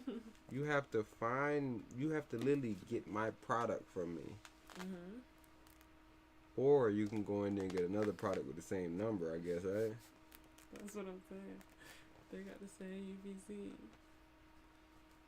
We out of the loops on scams, bro. So they probably looking at us like scammers. Like, nah, why they want to return this? It's like we found a better price, changed our minds. This is y'all product, bro. But yeah, I don't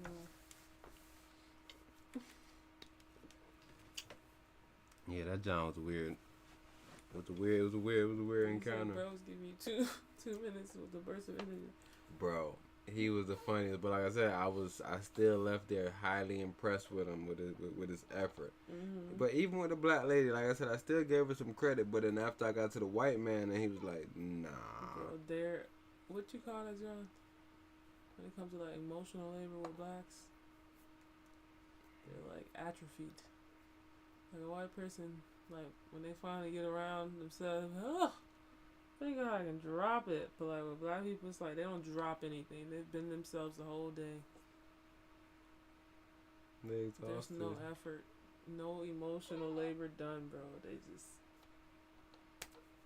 and wash my hands of you. That's the main reason why I like that white boy, because he was willing to try anything. That's what I'm saying. He went to the level even if he wasn't trying shit, just the effort. No, but I'm saying I watched him try. No, because she was giving the same effort.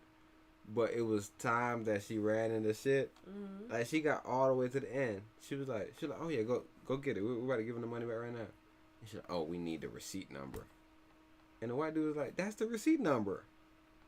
And I'm like, damn, what's she confused about? That's the receipt number. And she's like, no, it's a 5-digit, 6-digit number. And it's like, that's the last 6 digit that they usually ask you for when you call them. You're looking at the whole TC number, but the last 6 digits is what they usually have on your receipt. But she didn't even try that. She didn't even say, okay, let me just try it to see if it works or not.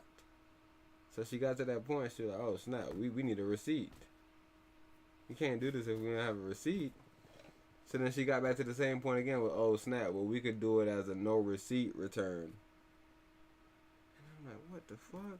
I'm like, but I have the receipt. It's right here. Like, I never had a physical receipt. I purchased the product and got the John sent to my phone number. Yeah, what they be seeing on their screens, bro? I know what they see on their screen. Cause I tell you, when you get to the white people, they tell you everything. They're not looking to hide anything. Either they know or they don't know. Black people, bro, I tell you, they probably done something. I tell you, that's why I have that mindset now where it's like they're covering for something else, bro. So they can't even do the right thing. That's my problem with, I'm trying to tell you. The white man, he just go in there and he's like, well, saying you can't return it is over the 90 days. And you're like, no, it's not over the 90 days. Count it. He's like, yeah, it's not over 90 days. And I remember both of them, two folks that are related, like, by marriage, got banned for fucking cash register embezzlements. One from Disney, another one, I think, from FunSpot or somewhere weird. So, yeah, they be doing that shit. That's all I'm telling you, Empress. They got something else going on, and I'm coming in naive to try to. I can't calculate for your naivety. Come on, bro. I can't give you $13 and help. Even if I could do it, I'm gonna make it seem like I don't know how to do it. It's somebody else could do it because you just showed me some shit. That's how they looking at nigga. I didn't even know you could do this part. I'm about to go on there and screenshot all my codes. Bro, I wish she would have just simply told me, Empress, like I keep on telling you, yo, we can't do that. Because I said it wouldn't have been a problem with me. I would have been like, okay. But the fact that she made it seem like, yo, if you go get your receipt from the original store, the original design, this shit is all done. I'm like, damn, all I need is the receipt. Man, she laughing at you. That's an evil witch because she know that shit close at 8. Man, shout out to Brother Scoop, man. I was just about to tell the Brother Scoop I seen him live, man. What you got going on, Plies? What the brother saying? Random as fuck, Colorado? Question mark. Yeah, I'm not.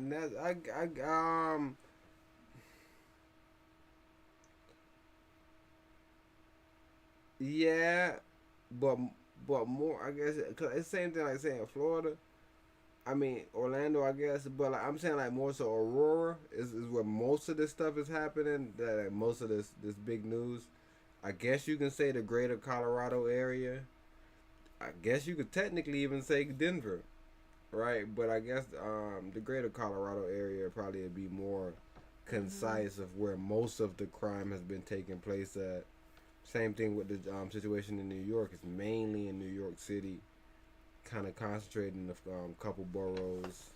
Downtown. Right, so, yeah, but this shit getting crazy because, like I said, it's just a bunch of people. Man, I gotta play a slick song. I don't even want to talk about it without playing a slick song. I don't even want to talk about it without playing a slick song. What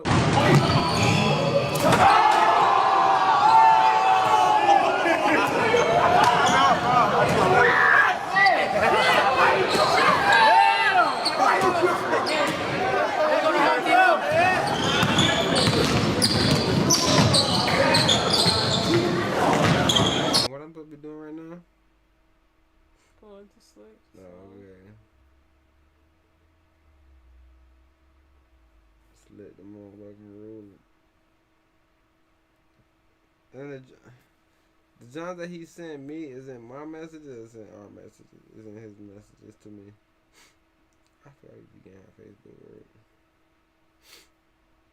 No, you said it to yourself recently. When I shoot, ain't nobody fucking innocent. What was that King gifted?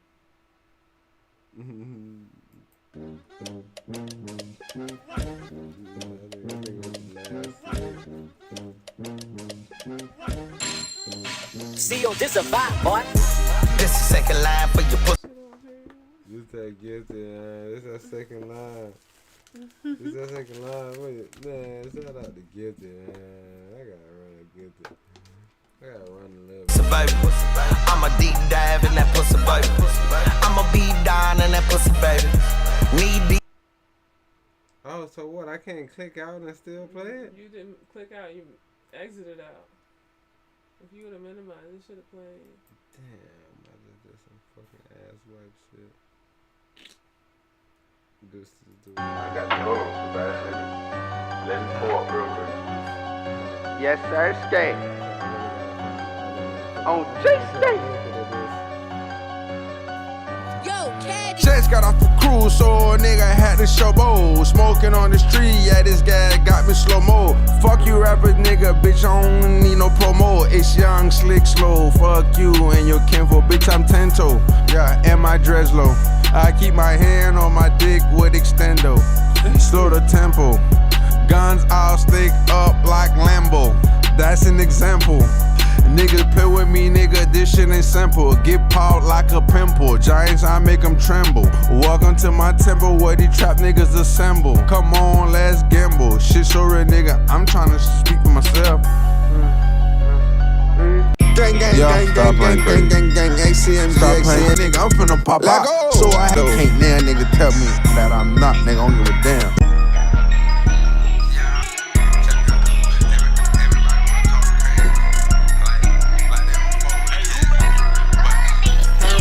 Pay your car ride, baby girl, like Yu-Gi-Oh! So I spaced out myself, nigga, like a UFO. I'm sending shot at you, bitch, nigga, Geronimo. Sticks on sticks, nigga, bitch, like an audible. Whoever get hit, bust it, nigga, I ain't liable. Nigga talking crazy, nigga, it's subliminal. Niggas pocket broke, nigga, bitch, he ain't compatible. Ball head, nigga, popping beers like I'm Stone Cold. You better spoil that chick, cash that chime during a whip. Don't play with it, baby girl, yeah. They call me slick, well, I was born for this. Trapping, motion, etc. SCMG, SCMG, SCMG, now we better. My ex chick named Esther, she said I would run to be a stepper. Trapping in the weather, so I'm slicker than butter. Of course, I'm a hustler, I've been busy. Facts. Fuck you talking about, nigga. Dumb nigga. One of the greatest niggas. Memphis, what it do? West Orlando shit, Expired pussy. Yeah, that whole pussy thought out. Bitch, I'm in my city, young nigga, I'm finna pop out. So I had to get my phone across, nigga, Toussaint. Broke nigga talking about prove something, ain't gotta prove shit. Cold crystal in a bottle full of Henny. Walking down the street strapped like a vigilante. I'm a real nigga, real nigga understand me. Stop playing crazy, nigga, pass me the fucking ring. I'm an immigrant. When I shoot, ain't nobody damn innocent. Yeah, that whole pussy thought out. Bitch, I'm in my city, young nigga, I'm finna pop out. So I had to get my phone across, nigga, Toussaint. Broke nigga talking about prove something, ain't gotta prove shit. Cold crystal and do shit. Cold crystal in a bottle full of Henny. Walking down the street strapped like a vigilante. I'm a real nigga, real nigga understand me. Stop playing crazy, nigga, pass me the fucking ring. I'm an immigrant. When I shoot, ain't nobody damn innocent. That car man, nigga, bitch, you can't afford a tent. My car never ran. That little hoe you like, little homie, she a skank. Yeah, hey, Mrs. Hit the ruler. Nigga talk shit, I'ma fuck around and do ya. You ain't got no life insurance, bitch, don't let me do ya. You ain't got no life insurance, bitch, don't let me do ya. Yeah, hey, Mrs. Hit the ruler. Nigga talk shit, I'ma fuck around and do ya. You ain't got no life insurance, bitch, don't let me do ya. You ain't got no life insurance, bitch, don't let me do ya. SCMG shit, nigga. That boy Slick the Ruler, Slick Sister man. A real nigga, R.I.P. Lil Dre, nigga. Nala Bingy. Gang, gang, gang, gang, gang, gang, gang, gang. ACMG, ACMG, ACMG, man.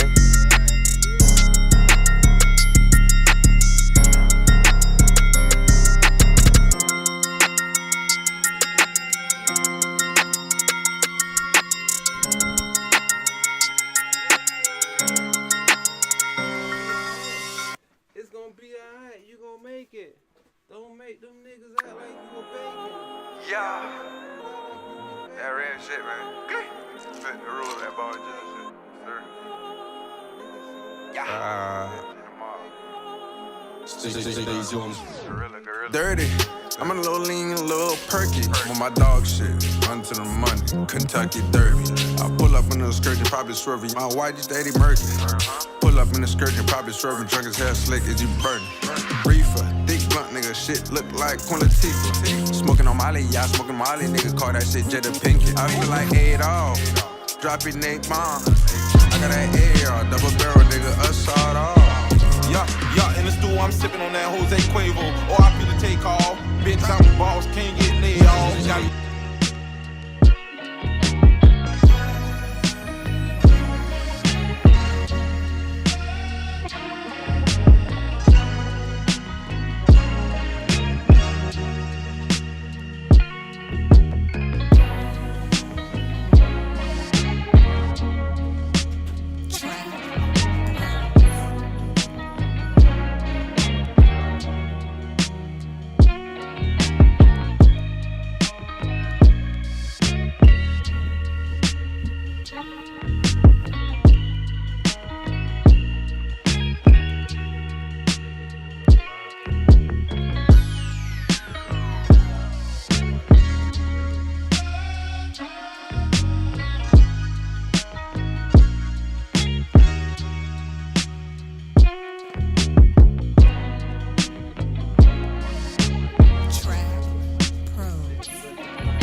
played right, we both win. So shout y'all out, man. Empress.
has the ability to even see it, so you can be like, oh, okay, this is an interesting matchup.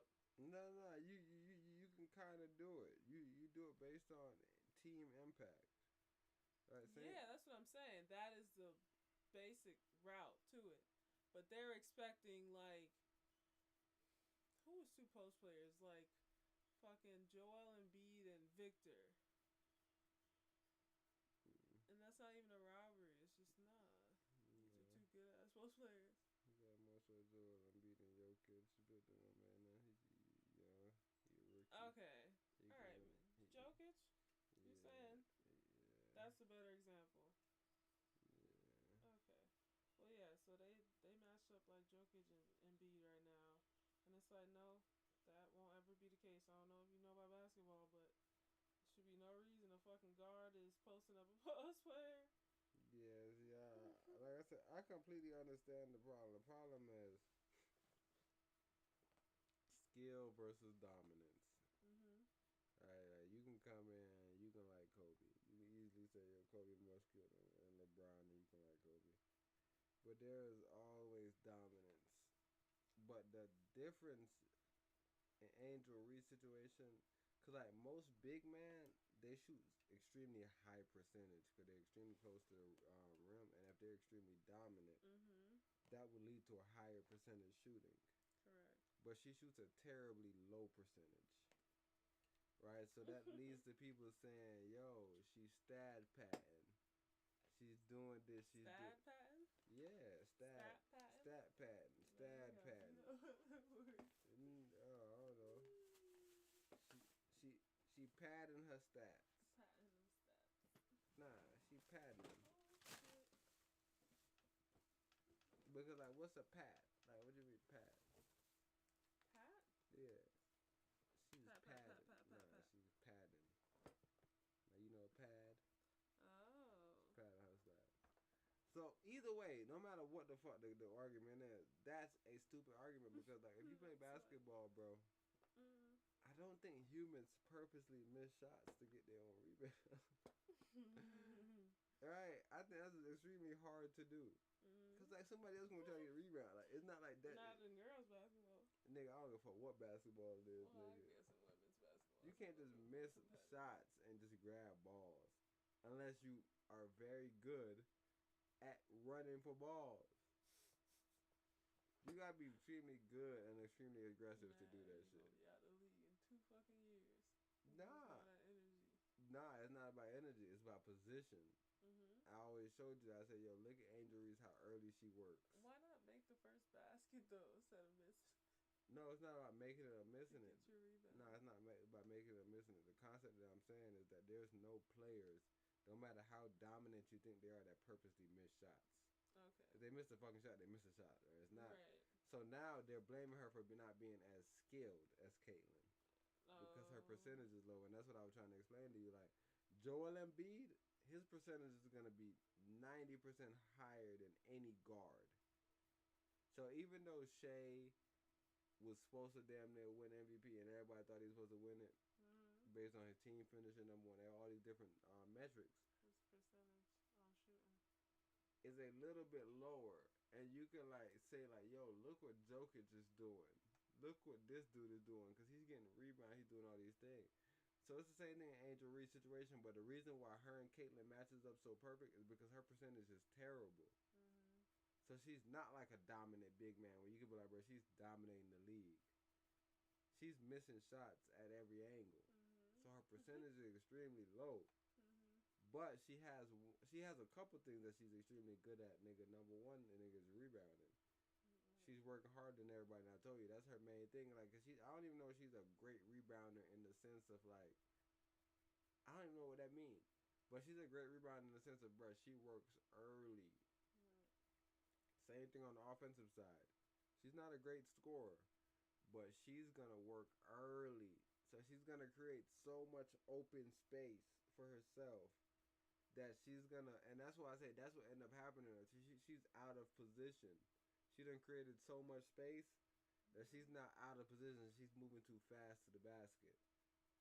But there is some games where she puts it all together. We've seen it at LSU where she shot mid-range jump shots. She She only made 2 3-pointers the whole season, but she's a big man. She don't have to make 3-pointers, right? She has to knock down more so mid-ranges, kind of stretch the floor. But how dominant she was inside, like I said, it's a fair argument. I see people trying to kind of like sell Angel Reese out, like, yo, it's not even close. Caitlin Clark should get her. Her percentage is way higher, But like I said, it shouldn't be like that. Like I said, in my mind, mainly it's who team finishes higher. Mhm. That's how I look at it off rip. Like, yo, this person team finished. So we talking about the people on this team. Okay. Right? That's the first way that we determine. Mhm. And then the second way that we determine is, okay, well, she's getting more rebounds than anybody in history. Mhm. Right? But Caitlin is damn near getting more assists than anybody in history. Right? So they're both matching up even in that situation. That's what I'm saying, bro. I hope we could just come to the agreement that, and like I said, everybody's really trying to, like I said, disrespect Angel Reese because, like I said, we looked at her. She's not extremely skilled as far as getting the 1-2 down, getting the different moves. But, bro, I don't think people understand how hard it is to get rebounds. Like, I be telling you that, nigga. Like, it be times that I don't shoot no basket and my legs be dead. Because the whole time I'm working early. I'm boxing out before the shot even going up. I'm kind of looking for a position before anything for the ball even come off the rim. And everybody, I be hearing them say that, like, yeah, Angel Reese got a knack for knowing where the ball is going. No, she don't know where the ball is going. She works early, get positioned, so wherever the ball goes, she's technically in front of it. So the only thing that kills her, like I said, the same thing like when I'm playing basketball. I hate when people shoot air balls and shoot short shots. Because those are harder to rebound for me because the way the bounce rolls, it can go to any one of us because now we're all in that same spot. But if it's like a bounce, like actually if it bounces off the rim, then I'm in front of you. It's an easy rebound. If it bounces off the backboard, I'm in front of you. Any of those different misses, I'm in front of you. If it's coming off the rim, it has to bounce and it has to drop.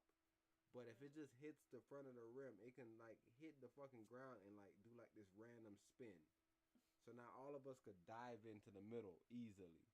It's you feel me? It's not about position at this point because I can't fucking just box you out, nigga, because I was trying to box you out to go up. So that's the whole thing, but like that Colorado game. They were talking about nigga. Can that I seen them asking that do they see Travis Hunter playing? They say playing 2-way in the NFL, and I was like, nigga, I don't see it because, like I said, you gotta think about NFL, right? It's set up in a certain fashion where it's like, nigga, it's coaching. If I see somebody playing the whole game, you know what I'm about to do to him? I'm about to run a receiver by him every two. Like, I'm thinking he's gonna be so dizzy on defense with receivers that he gonna be like, yo, what is wrong with these niggas? Because eventually I'm hoping that he gets tired and I throw a bomb to my receiver. I'm hoping that he looks at it and be like, yo, this is the 5th play in a row. This nigga just running far for no reason. And then maybe Dion gets smart, or like whoever his coach is, they get smart and say, yo, you know what? We're going to put Travis up. He's going to play strong safety now. And now we're going to have a free safety in the back. So if the ball do go deep, he's back there to cover it. Well, then I just run my other receiver off. I run the middle, and I cover up that middle ground, and I still run my other receiver deep. And then now, since the original receiver that was be covering the 10-yard line and all that stuff up to the first down, I'm gonna now do pitch passes. So like it's all these different angles that you can use on a person that's playing both sides of the floor. It's like in the NBA, if you think about it, when Kobe Bryant decided to play defensive guru and defensive god with the USA team, he wasn't the leading scorer. Right? Because you got to understand what you have to sacrifice. Because, yeah, you can come down and score a couple of times. Hell yeah, when shit get tough, you can score. But, bro, if you're looking to score the whole game, if you're looking to dunk and do all that stuff the whole game, you're not going to be able to play defense as much as you think you want to. Right? And maybe you can do that in the offseason when you're like, yo, I work on my stamina so much I can play this 100%, whatever. But most players and most humans, they understand that, okay, I have to sacrifice some area in my game to be able to benefit another area. And I remember Deion said that about Travis when he first came back from the injury. He was like, yeah, he was focused a lot more on offense this game. And even he didn't want to blame him, but he was like, yeah, he wasn't really locked in on defense end. And that was that game where fucking niggas was mossing them. They were like, yo, this random nigga from random college killing Travis Hunter. And it's like, bro, like, he kept on making him look small. Like, yo, he can't stop him. He's too small. Because if you look at Travis Hunter, he looks small as fuck on the football field. What genre they in? Pac-12? I think so. That sounds like a Colorado conference. That sounds like an old Colorado conference. Pac-12 ass niggas. Yes, yeah, man. I remember them being next to their people in their conference and just being like, man, these boys look like JV players. They're in the Big 12 now. They moved from the Pac-12 to the Big 12. Okay. So those are the Big 12 last year too. July 28, 2023 is when they announced this. So yeah, that's why they probably still in the same conference. But yeah, nevertheless, bro. So they in that new conference. But like I said, I was just thinking about trying to play two-way in a professional atmosphere. Man, shut up. I'll knock you out. I'll knock you out. Nah. But, you know, breathe out right, dude. Breathe out right. When did I say that? Ew. You do that. Best friend.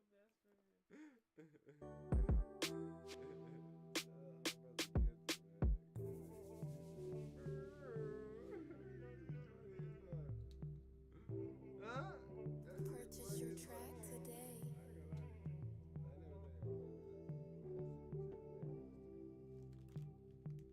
You tried this?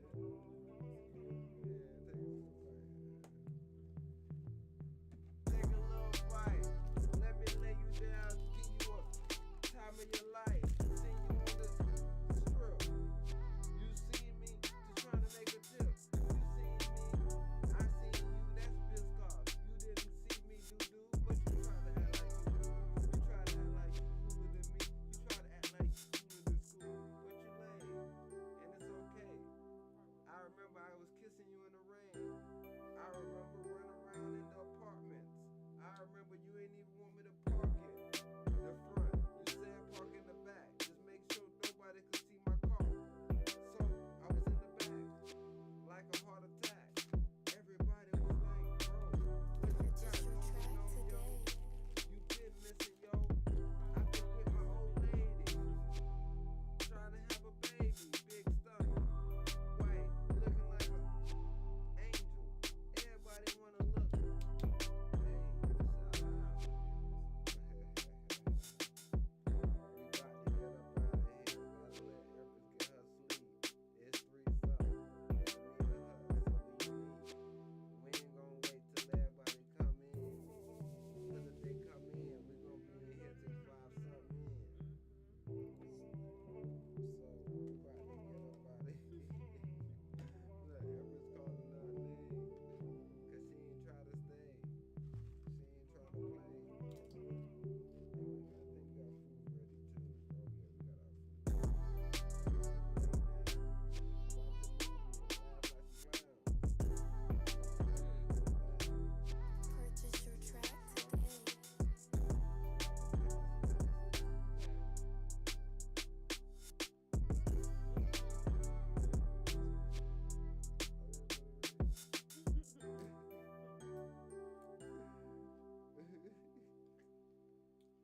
that song with him and the dude?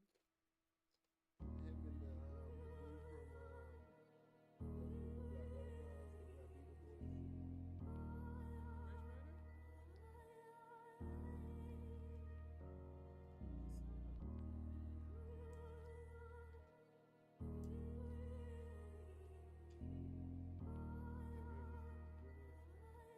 Let me tell you.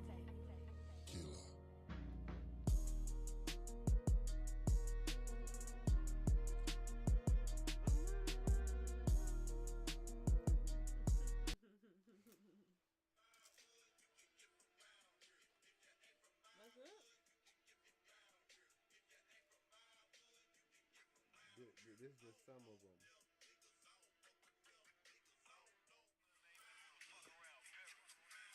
This A$AP Rocky them.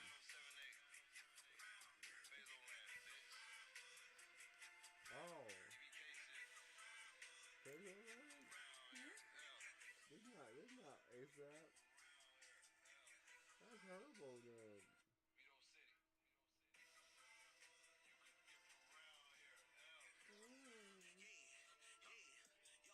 That right there? That's just Mafia sample for sure. Oh. Are they from there? Yeah, this dude Dennis thing?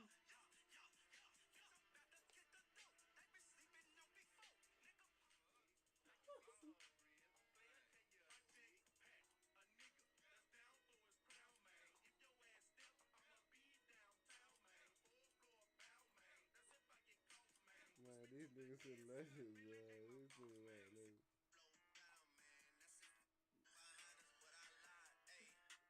Huh? Juicy J on that one. He literally used that same bars.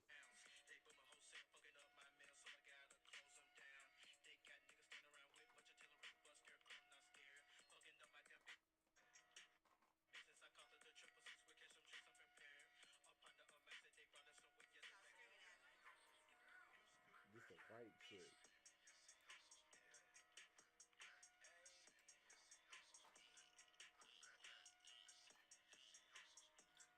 Man, this all they shit. Don't save her. She don't wanna be saved. They use this shit. A lot of niggas use this one. And that's what I'm saying. Like, Who's that? This Project Pat them. This is Mafia. Okay. Yeah. This don't save her. She don't wanna be saved. Don't save her. She don't wanna be saved. Yeah. Yeah, these niggas is legends, though. This Drake Ugly album. So Drake used them the most. I know he be pressing clear on that little fuck nigga. This was my favorite shit. You remember this song? What? Chicken Head. Chicken.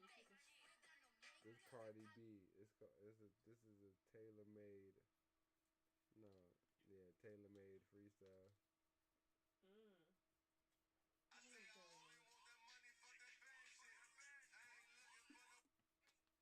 Bye, Chicken Head. Yeah.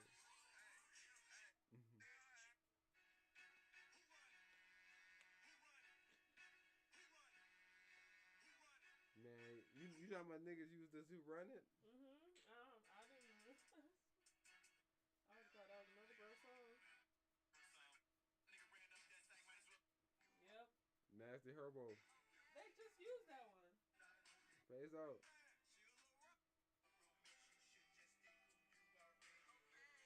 Clouds how to use this one.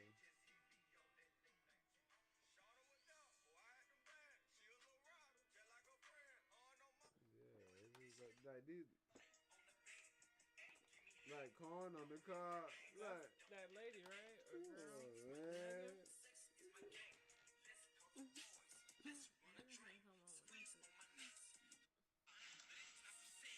They using Chief Keef. They can use anybody. They use everybody. Like these guys, like they crunk. Yeah, they crunk legends. Like as far as like this generation. Man, you know that shit. This was my favorite shit to the club up. I love to the club up. This track Travis Scott. These Cleared. These niggas are ubiquitous. Cleared. Ubiquitous, nigga. So yeah, everybody. But how is Juicy clearance though? What you mean? If it's a group effort. Did you not listen to Juicy about RP to his mom, nigga? His mom passed, but he was saying that nigga. My Dukes, I told last nigga back then when I first even got into this, I was like, my Dukes, man, I want to know everything about the business. And he was saying she was a librarian. So she got like all the books for his ass. And he just read all them bitches. So like, when he was in all the meetings, like he was a savvy nigga. He was a nigga that they brought all the deals to and everything. So he's always been like on that side of the game. So I can see it being very easy for him to be like, yeah. Gotcha. Missed that part of the interview. Yeah, after that came, I had stopped it. Cause you had slid. This is my shit right here. This is my shit right here. You know the song? Flipping my body from side to side. Side to side You with my remember long this tee and my oversized jeans. You remember this shit, Twisting Empress? my body from side to side. Empress know the song. Who's that? NRE. This, nigga, this is the race murder them niggas. Oh, okay. This is what I'm telling you, man. Power glide. This is Empress, shit. Yeah, this one right here.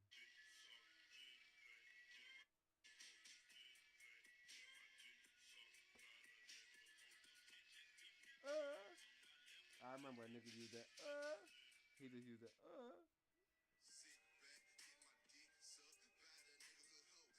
This Freddie Gibbs, but another nigga used it though. He just used it. That dude's hard. I know what song you're talking about too. You're not Webby though. Nah, I'm just Webby got this thing. Oh. And girl, give me that.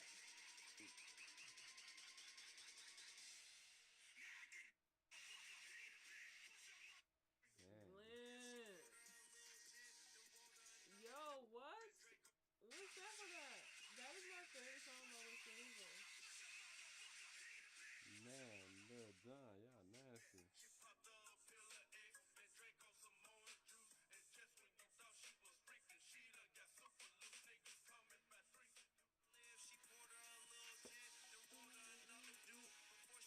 That's what you got that Yeah.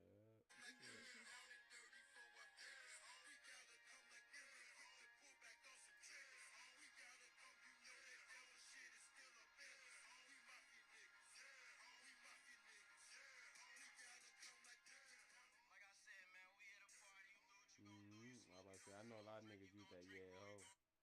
That's theirs. A lot of niggas use that yeah ho.